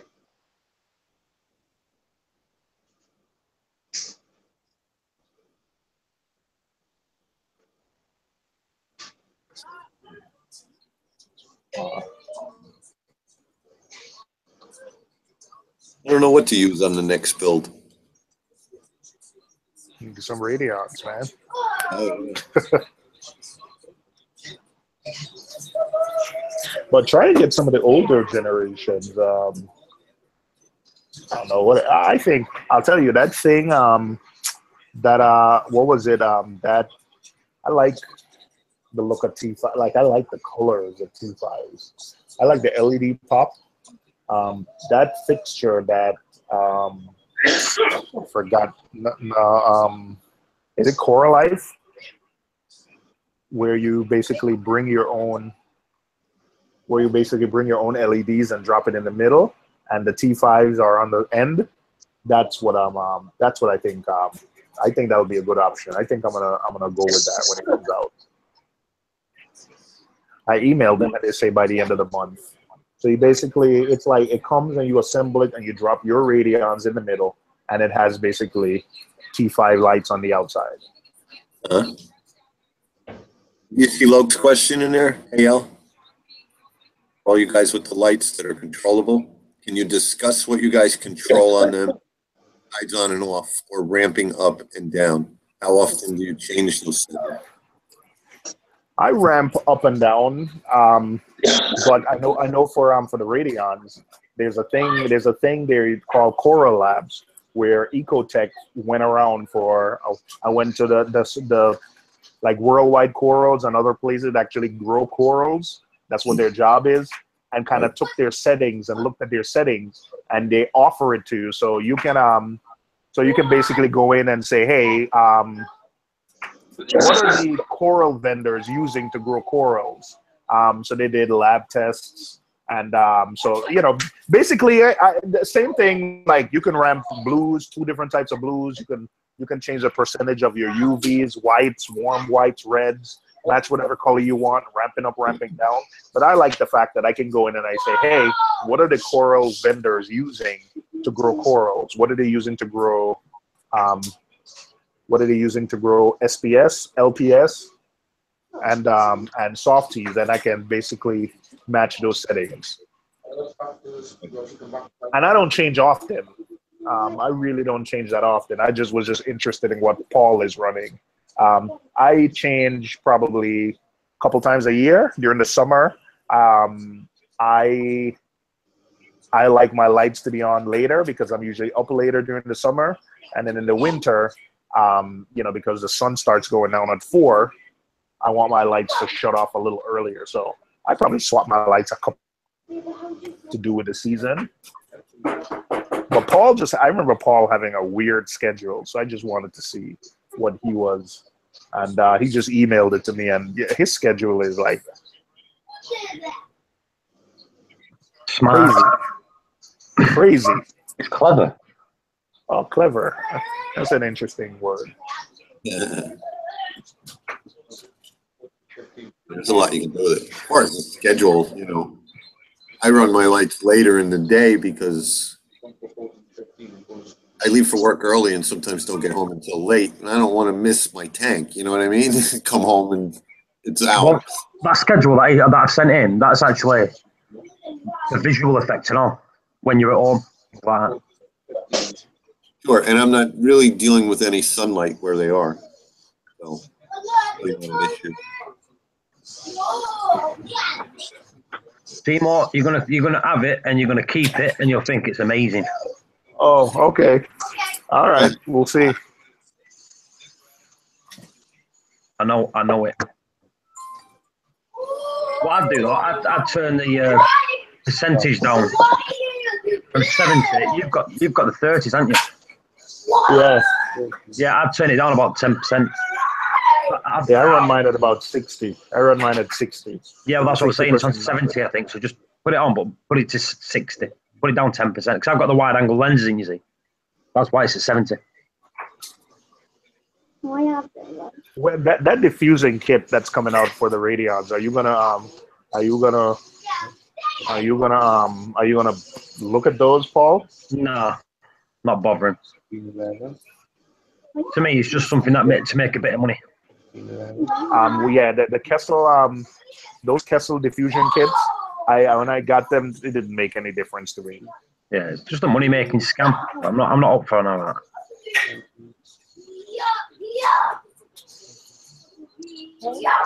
$75 each. That's another one. That's another 150 on top of $800. I don't care. There's nothing worse than winding me up than going out buying a product and then the add something to it and then you've got to go out and buy that again. You know what I mean? That's one of the reasons I stopped playing video games. You would buy a game and then. You see me?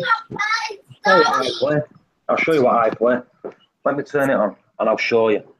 This is how up to date I am. 12, 13. Let me turn it on. We got a Nintendo, a GameCube. I've got the Atari 2600. 13, 12. Hey, AL, if you're going towards controllability, I mean, don't pay $800 just for controllability. What box is that? What's going on? Mine will do it then.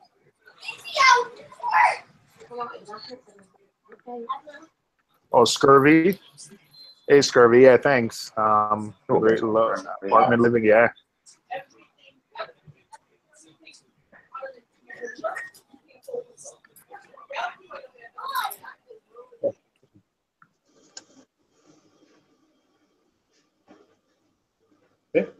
can go diagonally as well, obviously. You have to. How do you know what to do with? We just do the dots and join the dots up from each one, from that one to that one, from 14 lines to 15 What do lines. that one? How do I? 2, How do 6, 2, 6. I? Yeah. You said this one is Yeah, I know how to do it. 6. The second one is there. How do I? Ah, 6, no, no, that's 5, a shop. Yeah. Yeah, no, that's a shop. 5.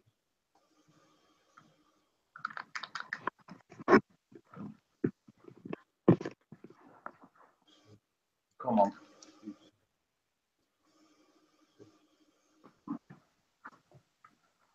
I'm just turning it on. Okay. No, Snow. that's what it says.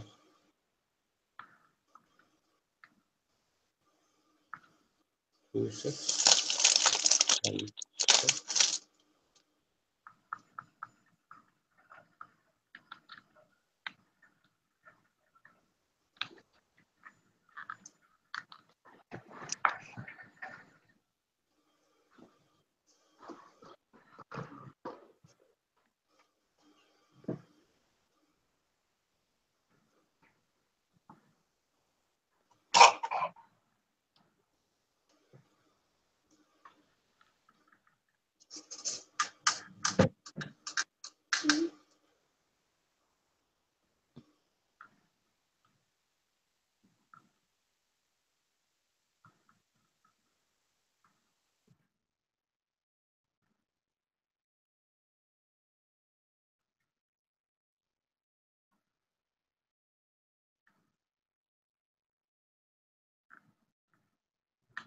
Why is it not working then?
You there, Seymour?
So yeah, I can play it any console. Let's have a bit of PlayStation. SNES.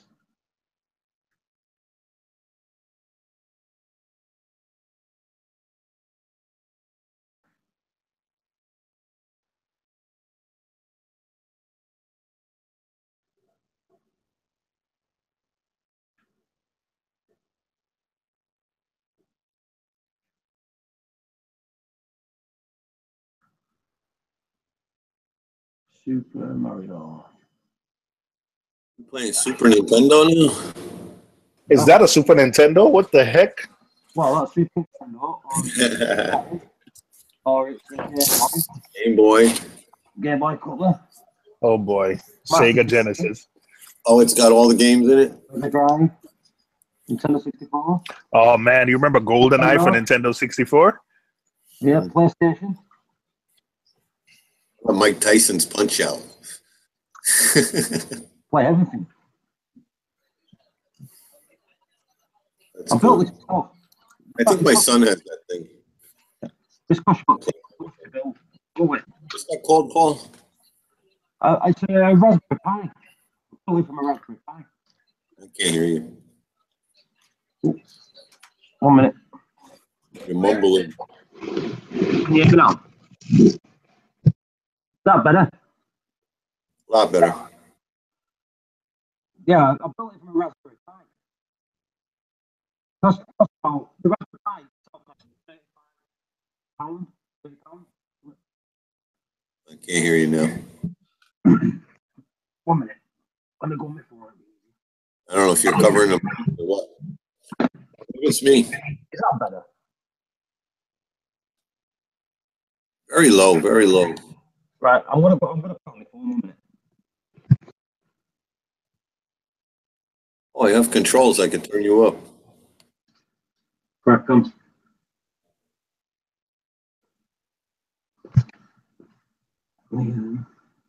So what is this called that has all the games in it?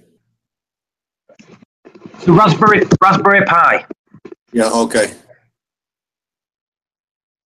You build it yourself, like all the stuff you just get online, and it costs you next to nothing. Like I built this with all the controllers and all that for about £70. Reef Spy's building a Reef controller out of the Raspberry Pi. Yeah, you can. I've got loads of them here. I've got about 4 or 5 Raspberry Pis. Mm-hmm. You can build loads of stuff out of them. He's gonna make his own Apex. He has an Apex. Yeah, but it's very, very minimal stuff you can do in it. 1 minute. Get in here. Well, neat. It looks neat. I've never messed with one. It says it's basically a computer that fits in your hand. It is. I'll show you now. One sec. Try to send me this link so I can talk on the other one. He's gonna have a whole video series.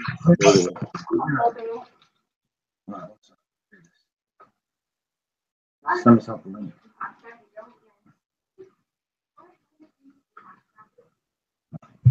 It's not a bad little processor in it either.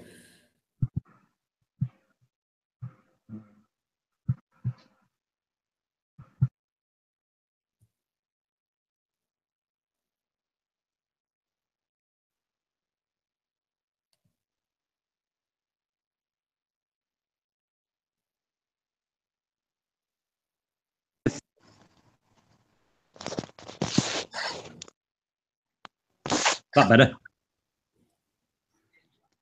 It should be better. Here we go. Let me get a Raspberry Pi. I'll show you how big they are.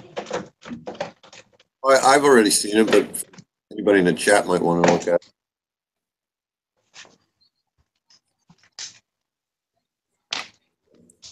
So Dave, I'm gonna take that UFO light off today. Oh yeah. Right. Yeah. So it bothers my eye when it's on. It does. Yeah. It changes all the colors.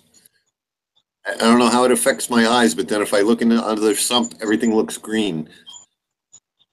Yeah, So there is no white.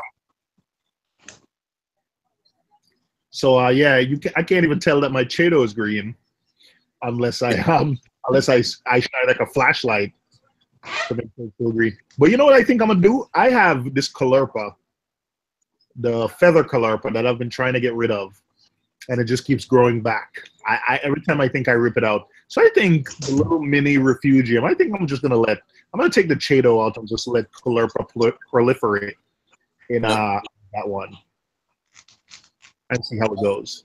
I have some in both refugiums, and the one in the little refugium is actually rooted right into the tray of miracle mud, and it's a completely different color than the other one that isn't in the miracle mud. So it likes does miracle. Does it grow fast? Yeah, it's growing really fast. Yeah, I'm gonna try.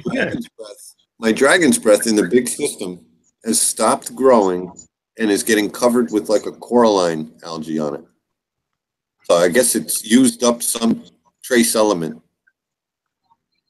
Now, what would you say for red macroalgae? Is it more of an iron or an iodine?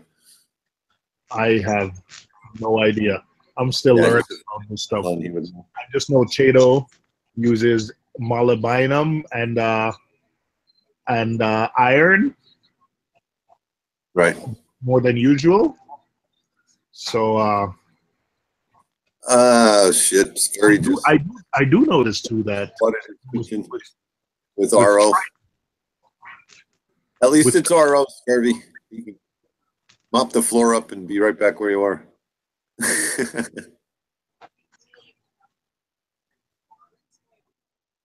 I do notice that with Triton, though, the surfaces of your live rock do have more, it looks dirtier. It's not as clean. Huh. But I just got an urchin, and he seems to be doing a good job of keeping it clean. So I might get not the urchin with the really long spikes. So I think I'm gonna get another.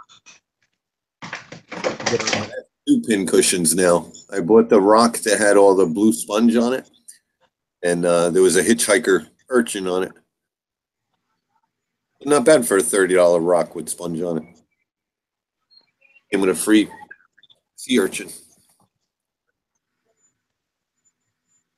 Oh, so they cost like $20, don't they?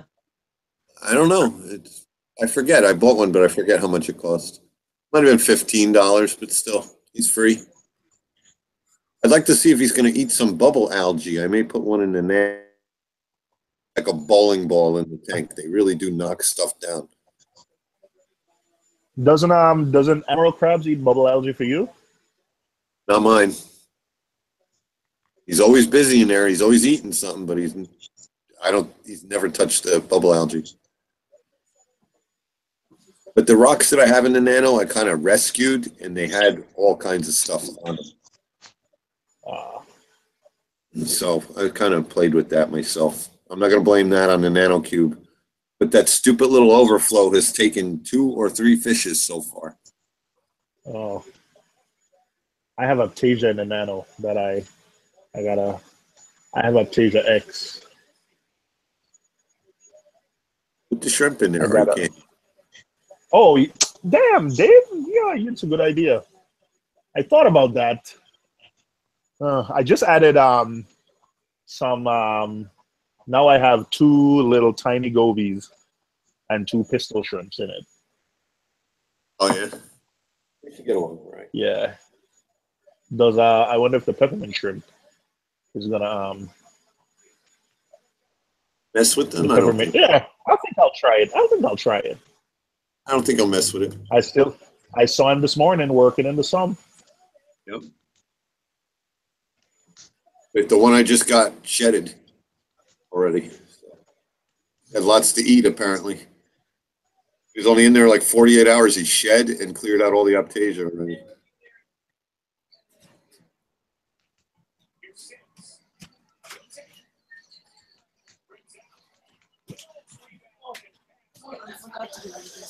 You don't have any SPS in the nano, do you, Seymour? I have Montipora, Setosa, some Samacora. Anything with fuzzy polyps like a Stylophora? No. Okay, because that guy likes to eat those. Oh, no, nothing with polyps. Okay. Because you start pulling the little polyps out because they look like baby Aptasia. Or they just taste good. I don't know what's on his mind when he's doing it, but I saw him strip a little green stylo right before my eyes. Yeah. At first, I thought the stylo was dying and he was just cleaning it, and then I took a better look. He was plucking the polyps out one by one.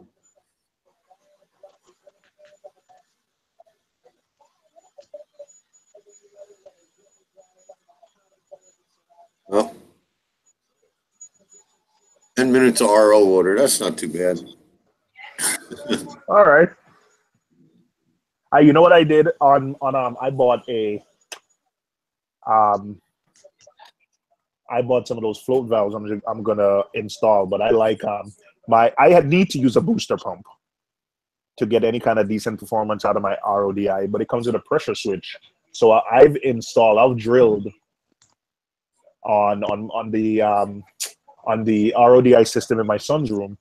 I put came with a float valve on it, a float valve that shuts off when it's filled. Right. So I put that in, leave it. It fills in an hour. I leave it overnight, and then when it's closed and the water, no more water can get into the container, the pressure builds up and the pressure switch turns off the pump. So I'm gonna do that. I just got a nice new ATO container. Mm-hmm. So I'm gonna drill it and install like a float valve. Mm-hmm. Yeah, I've been going through a lot of ATO. Yeah, the last few days have been warm. I don't know why. Yeah, bulk reef supply. UFO light runs hot too, so. Oh yeah, and it's loud. It's like, yeah, my wife complains about the noise it makes. It's like,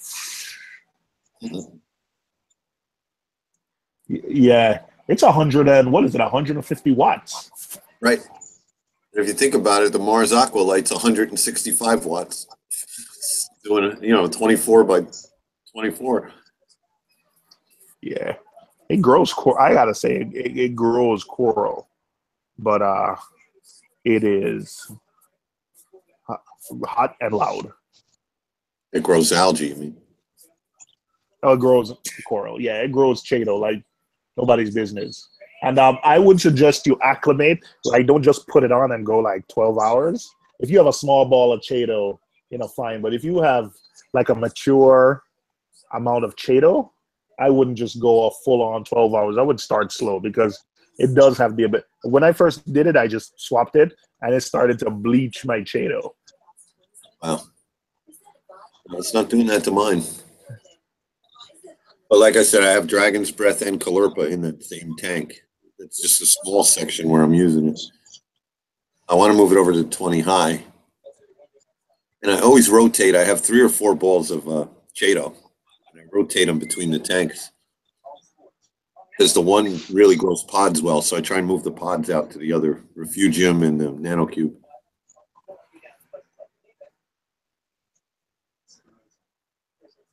I remember this game. Mortal Kombat 3. Yep. Golden oldies. What are you playing on? Oh man, I remember that. He's playing on his Raspberry. I can get this has got every single game ever for all the consoles that are running it. I don't even know where my Raspberry Pi is. Oh man, I remember that game. Oh man. Wait, so you just buy a Raspberry? How did you get it on the Raspberry Pi? Say again? How did you get it on the Raspberry Pi? You just downloaded, got it offline? Yeah, I bought it and I built it myself. Well, yeah. No, how'd you get all the Nintendo and Sega and every game that you have? Oh, I just downloaded them online. Were they free? Well, yeah. Yeah, I just go to ROM sites, just like ROMs. What do you use for memory on that? Just a micro SD card. Wait, what are you playing with? Just what kind of controller? I've got this controller. The PC controller. You see that? Yeah. Well, No, hang on, that's I'm gonna bring mine. wireless. That's a wireless Bluetooth one. But I've also got retro style. Let me get my fingers up. The controller is wireless? Yep. Well, there's wireless and not wireless ones. This is a wired one. So this is wired. There's wireless. Yeah. This is the wireless ones. And what is it, Bluetooth? Yeah. Oh, come on, man. Oh, my wife is going to flip. It's And infrared. the Bluetooth's built into them. And the Wi-Fi's built into them. $35. I think they're about $35 in America. The Wi-Fi is built into them. Bluetooth's built into them. And all you do is buy that and a micro SD card and you're done. All right, Paul. I got your email address, buddy. So I am going to. I can't find my Raspberry Pi though. I'm gonna find my Raspberry Pi, and you're gonna help me load some of those games on it. Or at least give me the link. Raspberry Pi. Is it a new one or an older one? I don't know, but I'll get a new one. I was going to say buy the newer one because the newer one's a lot more powerful. Oh, really? I think they sell. Yeah, the newer ones are quad core. The quad core processors in the newer ones. Oh yeah, they got a new one called Can a Kit Raspberry Pi 3 complete starter kit with 32 gigabytes too. My How much is that? Gamer. I think we have every console. $70. There you go, Dave. You'll be best friend if you get one of them. Oh, I mean, what? I just bought a unit, and I forget what it's called, but it has all the games in it. And yep, be the same thing. Yeah, and I'm looking at a PS2 I have over here. I remember buying it when people were trying to kill each other for them. I've not at the minute. I can put 100 and guess what? Guess also what, Paul? What? For $20, you could buy a case for your Raspberry Pi that looks like an original Nintendo. Yeah, you can, yeah. Oh man. Yeah, but I'll show you my case. My case, I've made my case pretty snazzy anyway. Look, because my case, it's got a built-in fan. See it? Your case has a fan? Yeah. It's got a built-in fan there. Keep it cool. Wait, let me. Oh man! All right, that's my next project. Oh, that's cool. Not like reefing isn't burning a hole in my pocket already, but that's my next project. You gotta have the game. The cheap, and you can put Commodore 64 on it, Amiga. What the Lynx, Neo Geo.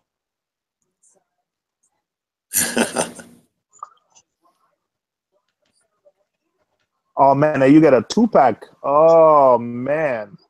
All right. Oh man, this is my new money pit. This is a new money pit for me. Oh, we're gonna hold off on the frag swaps for a while. Oh man. Oh man. All right. Kirby's Reef says, laughing out loud, love it, Paul. I haven't gamed since the Sega Genesis. I'm telling you, my wife my wife would love this because of the Mortal Kombat 2. She would love it. I remember we were trying to find it. We were trying to buy it like the old games on like Xbox, and we couldn't find them. But for $70, absolutely. But the other day, she was trying to, because of nostalgia. I mean, this is from our teens. We were trying to buy an old game. We were bidding on an old Game Boy on eBay. It's really cool. My sister has connections in the GameStop world, so if you're ever looking for something, let me know. Oh man. Used to be a district manager for GameStop. What? So she still knows all the same people. Now she's working for that place that you said you applied for. She remembers you too, by the way. How does she remember me? Because she knows you. She's been what? She knows you. She says she remembers reading your name on something. And I think she said she met you. Oh, come on. Is that true? I've been in the industry too long. That's right. And she said all of her people went over to the place that you worked for in Paramus. Really? Yeah. I thought it was the other way around. I thought people went from our company to their company. No, she says everybody disgruntledly that was released from their company went to the other one in Paramus. Yeah, that's the thing with your sister's company that I personally, if business wasn't going well, they'd lay people off. Right. So they'd always have pissed ex-employees. So if a section wasn't doing well, they'd lay people off. We were connected to a big company, so the big company, they had these rules where if they were laying somebody off, they would have to give them you'd get a good severance based on years of service. Right. So you wouldn't take it lightly if you were laying somebody off. It's not something you do lightly. So yeah, I hope that business is flourishing. I still got a lot of friends still working at both companies, by the way. So yeah, I hope they're doing all right. Well, her last name is Maida. So Christine Maida.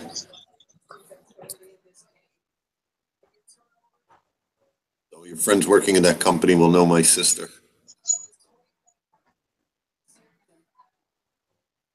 Been there a while. She's worked her way up to, I think, at least a management position of some sort.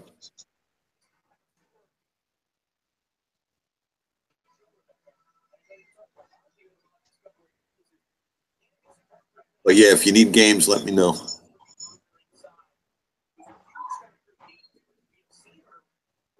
I'm just like, oh. That's something. When my son was growing up, all the games that he wanted, she would always be able to get for him. Like that's how we got the PS2. That's how we got the Xbox. It's everything that was a scramble for Christmas that nobody could get. Santa Claus at my house always came through. I just looked her up. I know. Well, I never met her, but just because you had to know who you were, and she used to run the division that we basically were in competition with. So Right. Absolutely, I don't know her personally, but I knew who she was because that was our competition. Yep. Is he a really big guy? I said, yep. She goes, I remember him. Oh, Because your man. first name. She goes, how many people named Oral do you know? Oh man. Yep. You remember.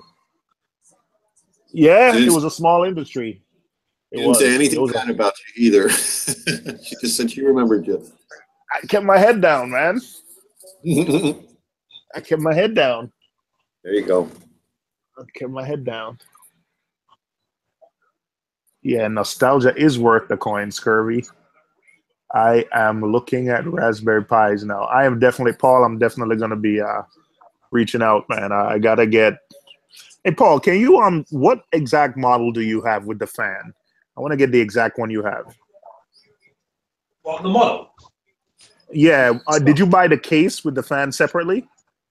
Yeah, I bought it all separately. Oh. I just got off Amazon. I just typed Raspberry Pi casing on Amazon and got it.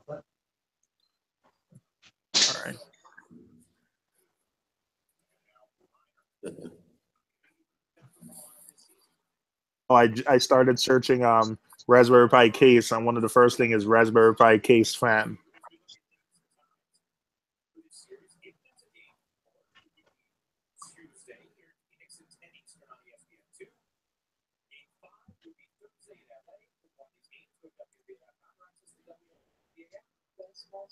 You guys are geeking out.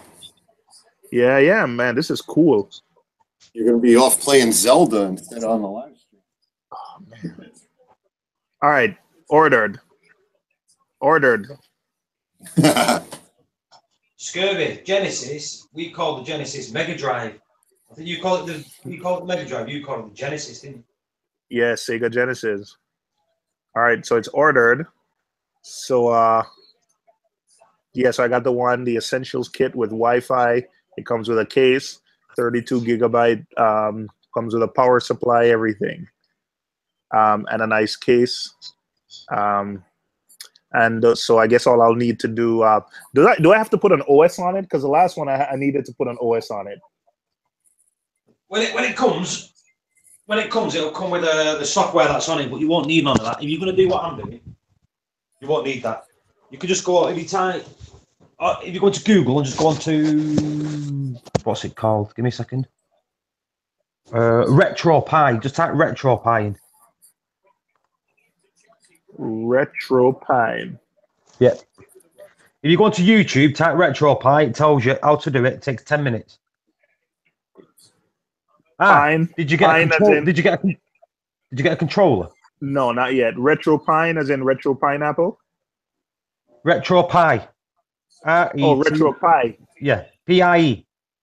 Oh, all right, gotcha. All right, I found some tutorials. Easy peasy to do. All right. You can't do it without a controller. You need a controller.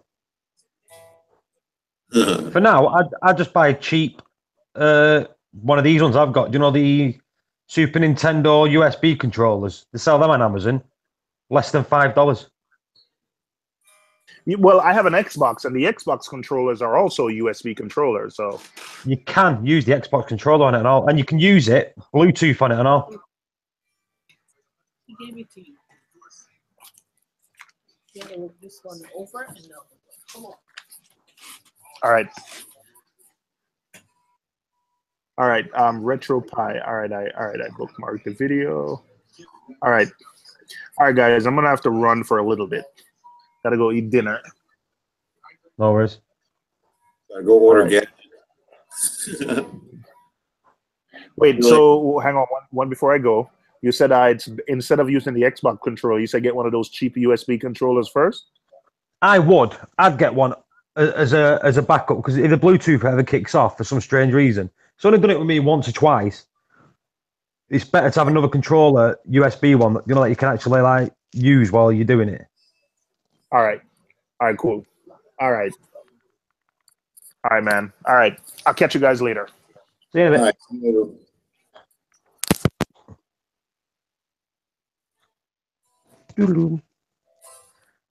So what's going on now then? There's no one even on, is there? There's a couple of people. Nearly bedtime for me. Yeah. And what was with Rico? Because he put a stream on before. I went on it a few times and no one was even on it. It just says looking at my tank or whatever. So I guess he just put it up so people can look at his tank. Right. I don't know. I don't know where he came up with that. Why not? He's not good looking at mine. Yeah, lights are on mine. I'm trying to find Pac-Man. The original.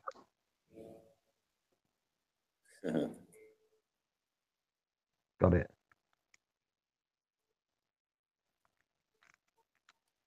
You get Atari on that too? Yeah, that's what I'm playing. I'm playing on Pac-Man on the Atari now. All right. It's a Defender. Hang on. Let me show you. Just put the thing on. Defender was my game on the Atari. What, Fender? Defender. Door Defender. There we go. Look. Proper Pac-Man.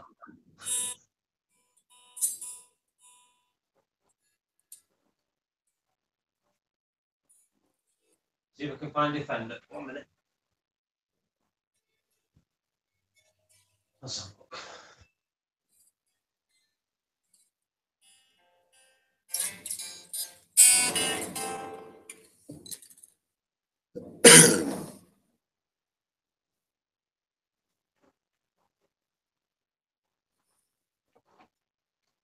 Set the controller wrong. That's not good.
What's going on? Looking for defender. Ah, there it is.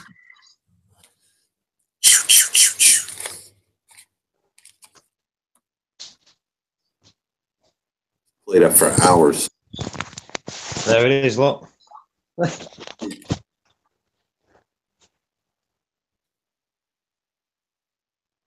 Oh, Preston.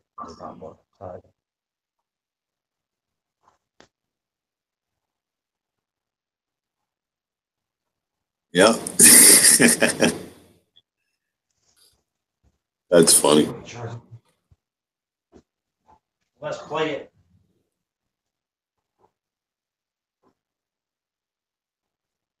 Put this charger. That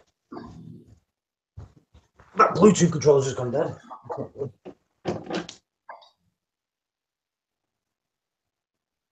So what's the plus side of getting a Raspberry instead of just having a computer? Just size or? Yeah, there's that, and I think it's what. Yeah, I think If you have a decent desktop computer and you're not worried about portability, is there anything oh, that? no, you could do that, couldn't you? Yeah. I think like what it is with this, this is just connected to my TV. You know what I mean?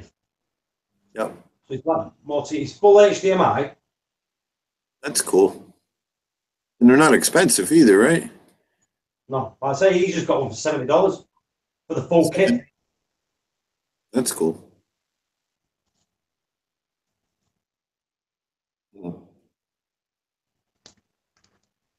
It's 1981, making me feel like a youngin'.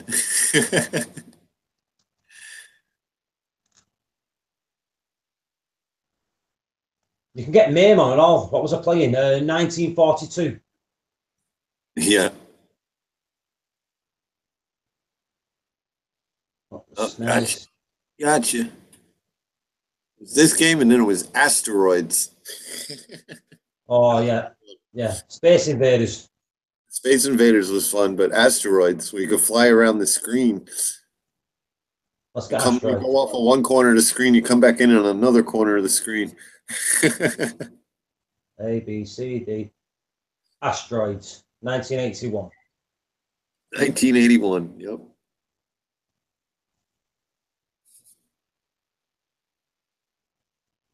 There you go, Dave.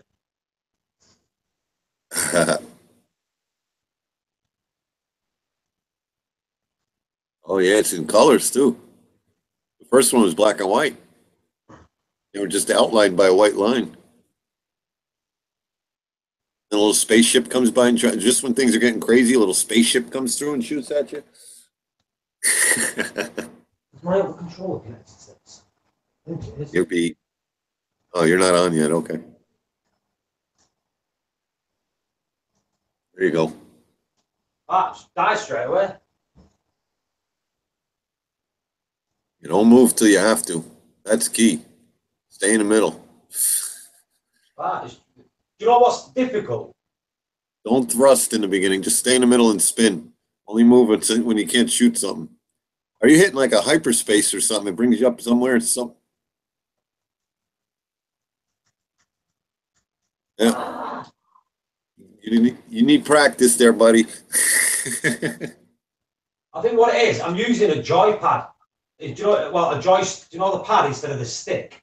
Right. And that game did have a stick, right? Yeah, I think so. I think I definitely need a stick. Oh, no, it had a left and a right button. And thruster button and a fire button. It didn't have a stick.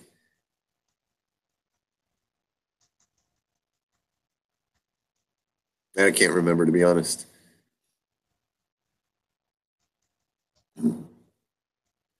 Back in like 1980, 81, I worked in a bowling alley. I was in high school. This was one of the games, the arcade game where you had to put a quarter in.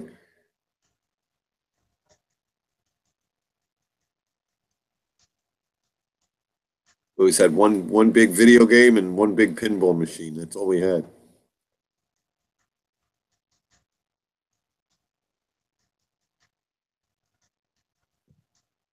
This was a big hit till Pac-Man came out.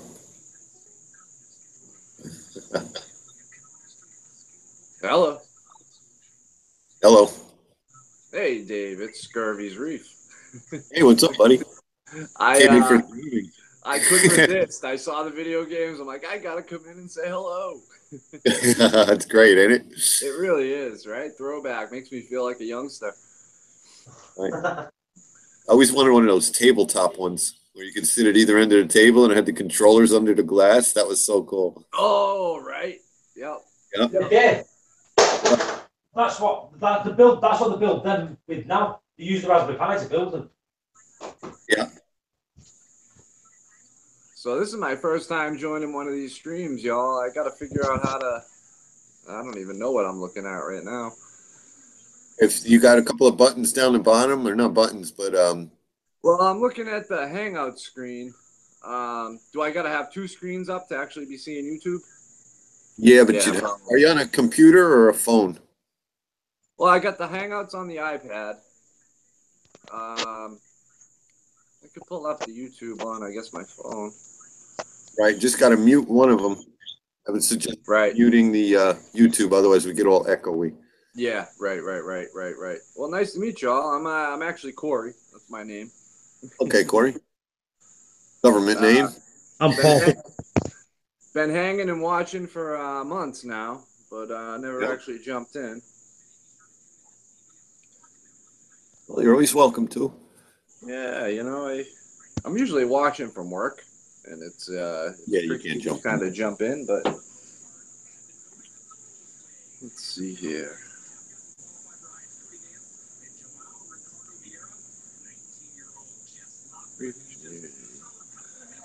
And Paul, I love you, Tank, man. Those side views you show are just incredible. It's the best view.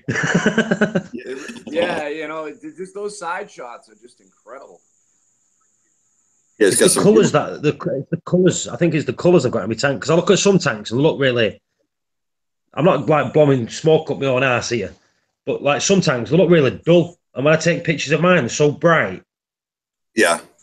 You know the colour, and none of the colours. I don't doctor any of my pictures. Me, the colours that are there, the colours that I physically see. Right. Now that things are growing, I'm starting to rethink some of the frags I bought. You know, they were starting to grow out, and it's like that's not very good looking. Oh, I've had it there, but like some in my tank, I usually hide them ones down the side. And when someone comes, I'm like, "Do you want a free coral?" Yeah, right. Those are the giveaways. Yeah, makes you look like the good guy. I'm in the same boat as you. I heard you comment, obviously just now, but in your last video here about, you know, that just looks blah. Yeah. And I'm in the same boat. I've only been in this, you know, I started my first tank about a year ago, and there was no direction involved. I just kind of bought things that I saw that I thought looked good, right? Right. And then you get them home, and after 6 months under light, they just look blah. So you never really know, right? Yep. There's things you can do to color things up once you start learning what to dose and what not to dose, but I don't know. I'm always on my next build. That's my problem. And then when that build gets done, I start thinking about another build instead of just staying stable in one tank. You know, I haven't touched the 55 in a while, and it's actually stabilized and starting to grow. So I don't want to mess with it. But I hate the dimensions of the 55. I'm almost in the same boat. I went away for 2 weeks. I came back, and my tank looked better than it had in the past 16 months. It's the best it's ever looked. Everything was happy, plumped up, and fat. Because you weren't poking at it every day. Do you know what that tells you? Yeah, do you know what that tells you? Keep your hands out of your tank. Because a lot of people don't realise that. Keep your hands out of your tank and your corals will grow and your fish tank will look good. That's right. You're absolutely right. That's what a lot of people do. Stick their hands in the tank and it's the worst thing they can do. Yep. So yeah, I mean, it looked the best it's ever looked. Nice and clear. But I'm with you. I'm already thinking about building another tank.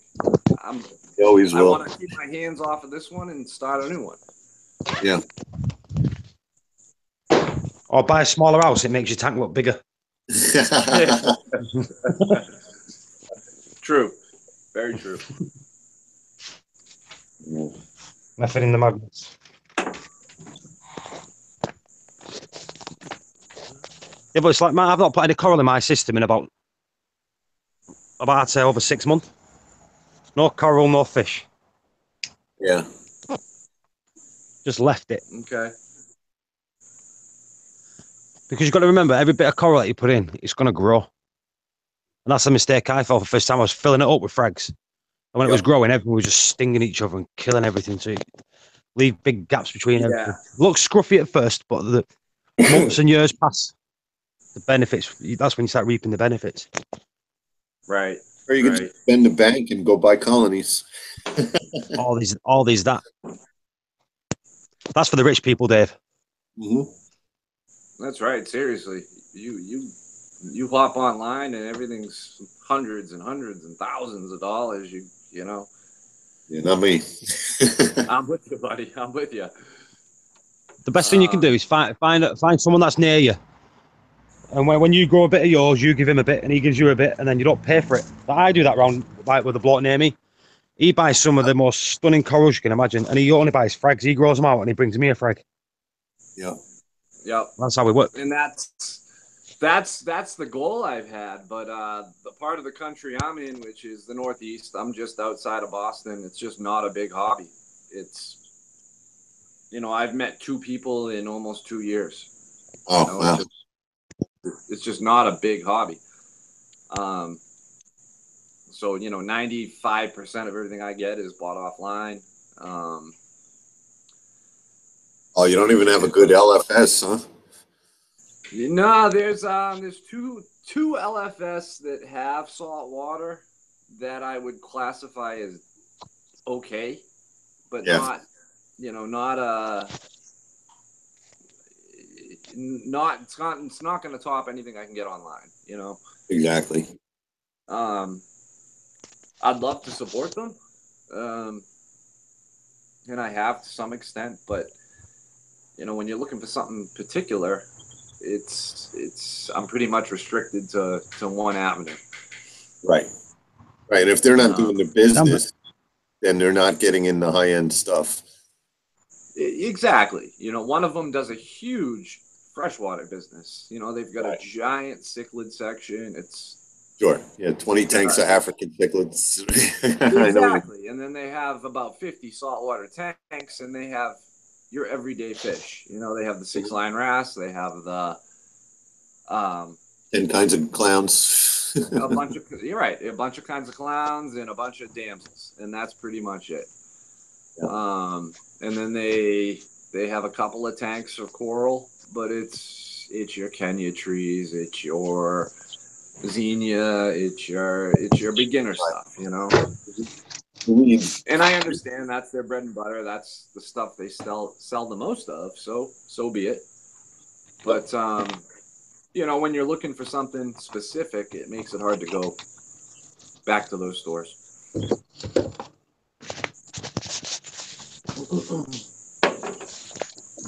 But Dave, I love your videos, man. Good stuff.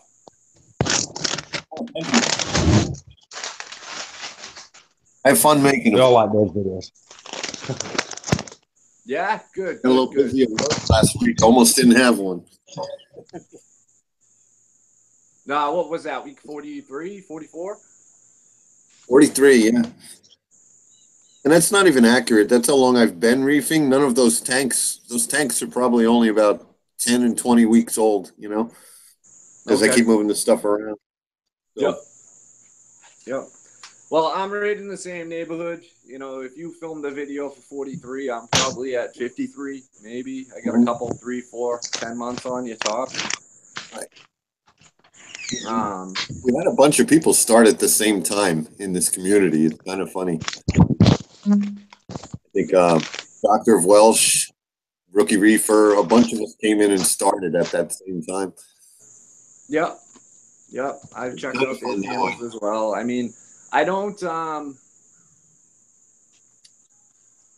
I have no video skills, I guess is the way to put it. I mean, I can sit and push record on my phone, but it looks like garbage, I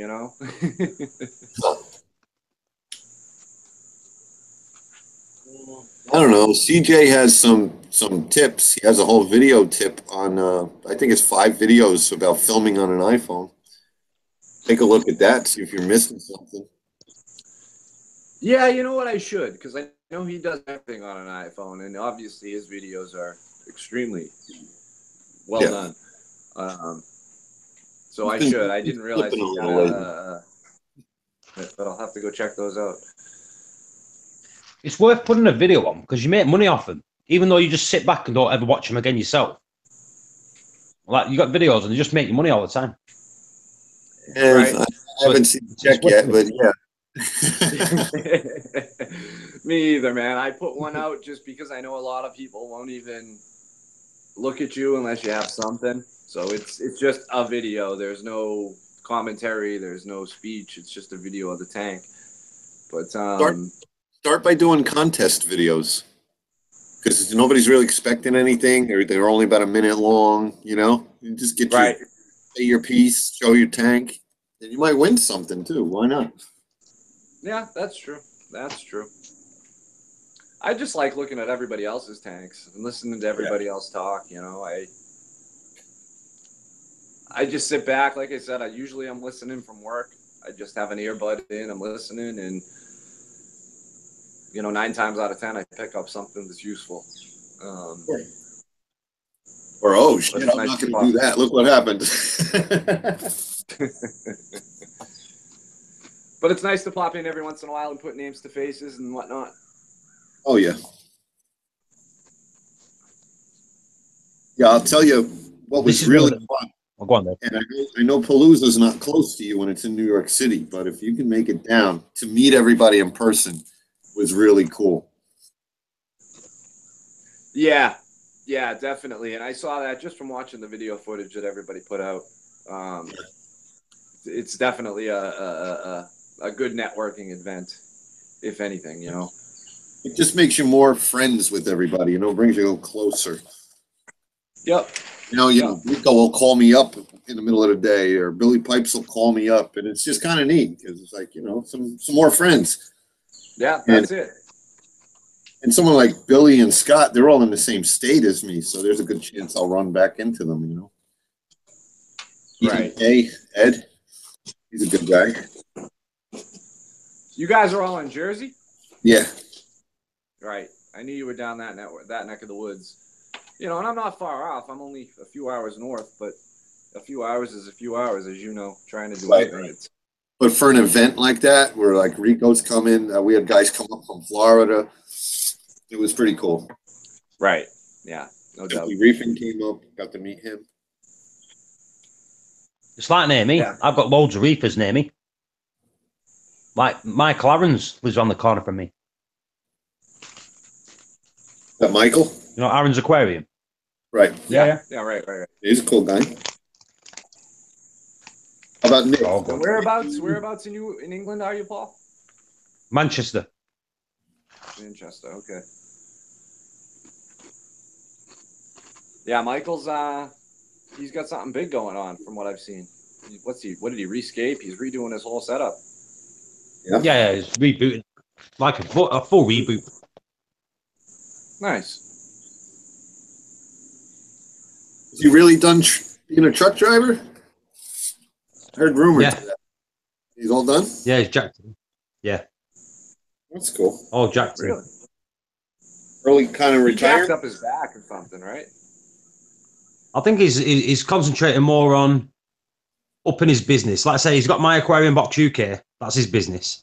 And I think he's expanding the Aaron's Aquarium more. But he's a nice guy. Okay.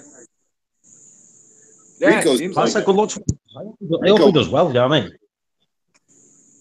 When you said he hurt his back, that's Rico. Rico was a truck driver and he had a bad back injury. Well, I knew Rico jacked up his back, and that's kind of why he was home and started the whole live stream thing. But I thought Mike had done something too that had kept him home. But maybe I'm just mixing up the two. Yeah. I know Mike drank some salt water. Yeah,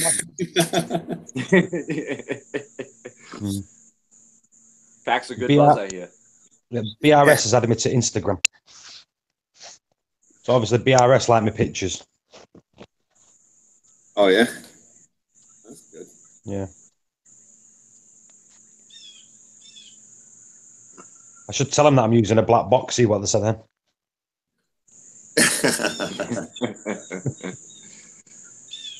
He's a lot of fun, Ryan. I met him at Reefapalooza too. Him and Joey were sitting at the bar where Rico was staying. So walked up and started talking to them. They're all just regular guys. It was fun. Have you got Instagram, Dave? Yeah, I do. Am I on yours? I don't know. You know, I don't even really go on. I go on the laptop and I see, okay, this one's following me, so I'll hit follow them. I got about 70 people on there I don't know, but I see a lot of nice fish tanks when I look. You've got 2 now because I just added you. Okay, good. I'll get you when I see it. Dave, I'm on one of your. I look at the images of their tanks or the images they've posted, and if it's a reef, I'll follow it. If it's snakes or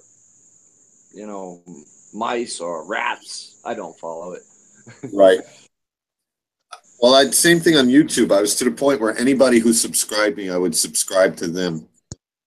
And then a lot of cannabis enthused people have started to watch my fish tank because I guess, it's fun when you're stoned to watch someone's fish tank. So I resub them back, and all they do is talk about pot all the time. And I got nothing against it, but I don't do it. So I'm not going to cook with it. I'm not going to do all this stuff they're doing.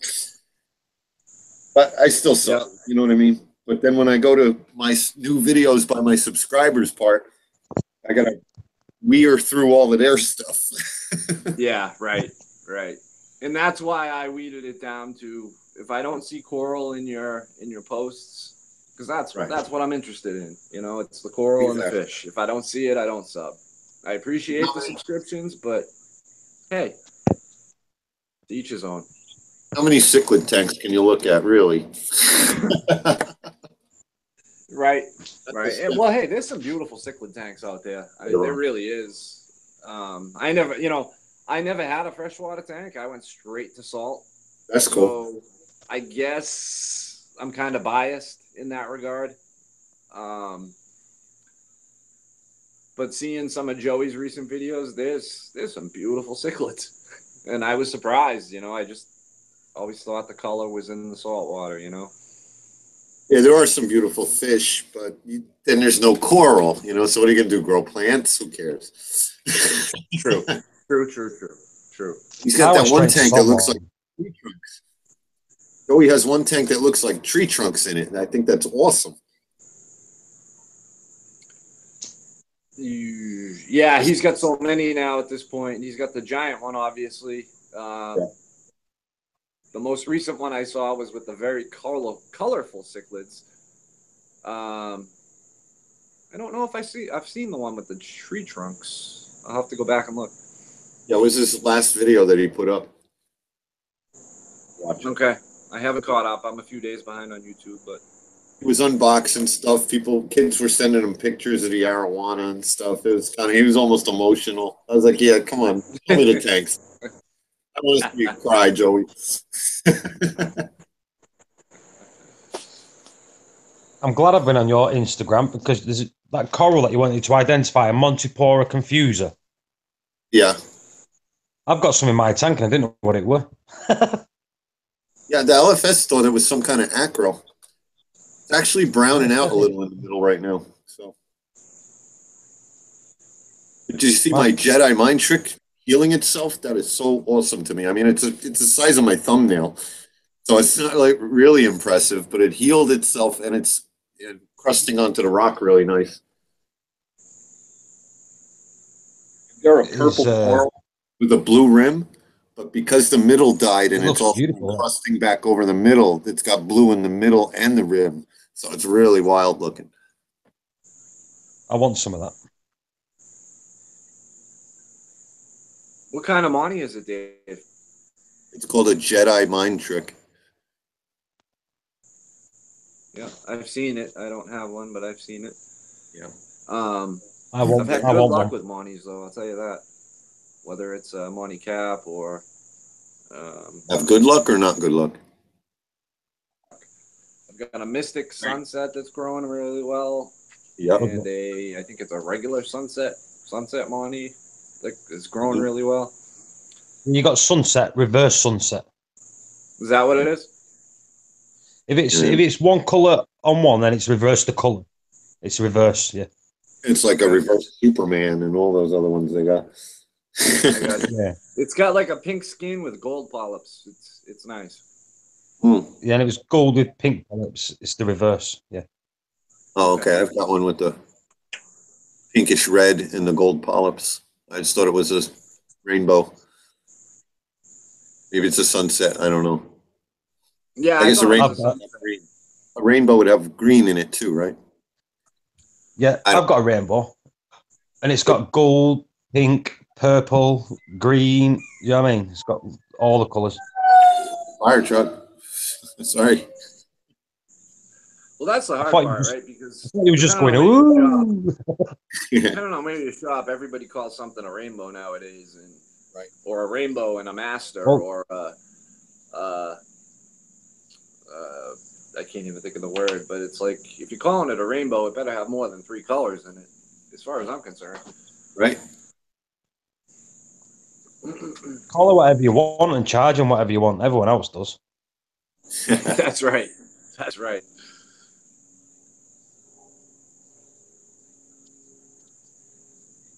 What happened? I was already following you. Yeah, you was following me already. Yep. I think I was following both of you. I'm not sure if you were following me. What's your name on thingy? Scurvy Reef. He's in the chat. Yeah, Go to- Scurvy's Reef. Is it? Are you on Instagram? I was sick as a dog when I created the account. I got you. Yeah, you're following me. There you go. Followed you. Hey, there we are. You're number 200, I think, brother. Yeah. It says 24 on my screen. Do I have the right guy? I think so. Let's see. Scurvy's Reef. I was shocked. Like I said, I was sick as a dog. I signed up on this just thinking I'd take a few pictures, and before I know it, there's 200 people that want to see him. Oh, on Instagram? Oh, okay. Instagram, yeah. Yeah, Paul, you're number 200. You're Right. the man. Can I get it? What do I win? What do I win? PCDLM. Somebody else started following me. You win my utmost and forever gratitude. There you go. Do me. Oh. What's that slug? That's a weird looking slug. Right? I found that sucker outside my door this morning. Nasty. You know what? I've just walked outside for a cigarette a minute ago, and there's a big slug outside my front door and all a second ago. Put salt on them. Hey, speaking of salt, it's time to eat, guys. I'm going to jump off, have some dinner. There you go. Yeah, I'm going to go to Enjoy, bed in a Dave. minute. Yeah, I'll be going to bed in a second anyway, because it's 11:05 at night. I've got work in the morning. Are you going to shut it down? Yeah, like I say, if you're going, let's say I'll be going. And Yeah, well, I'm going to eat Mr. dinner. Scurvy's Reef. Yeah, I'm about 10 minutes away from dinner as well, so Okay. Yeah. pop off. Good to have you on. Yeah, good meeting you guys. Yeah, no worries. Right, well, yeah. Sorry, good meeting you I'll guys. throw one on tomorrow night. Okay. All Yeah. right. Sounds Nice. I'll good. be back on tomorrow night. All right, lads. All right. All right. Good night. Catch you later. All right, night, lads. See you a bit. Bye bye.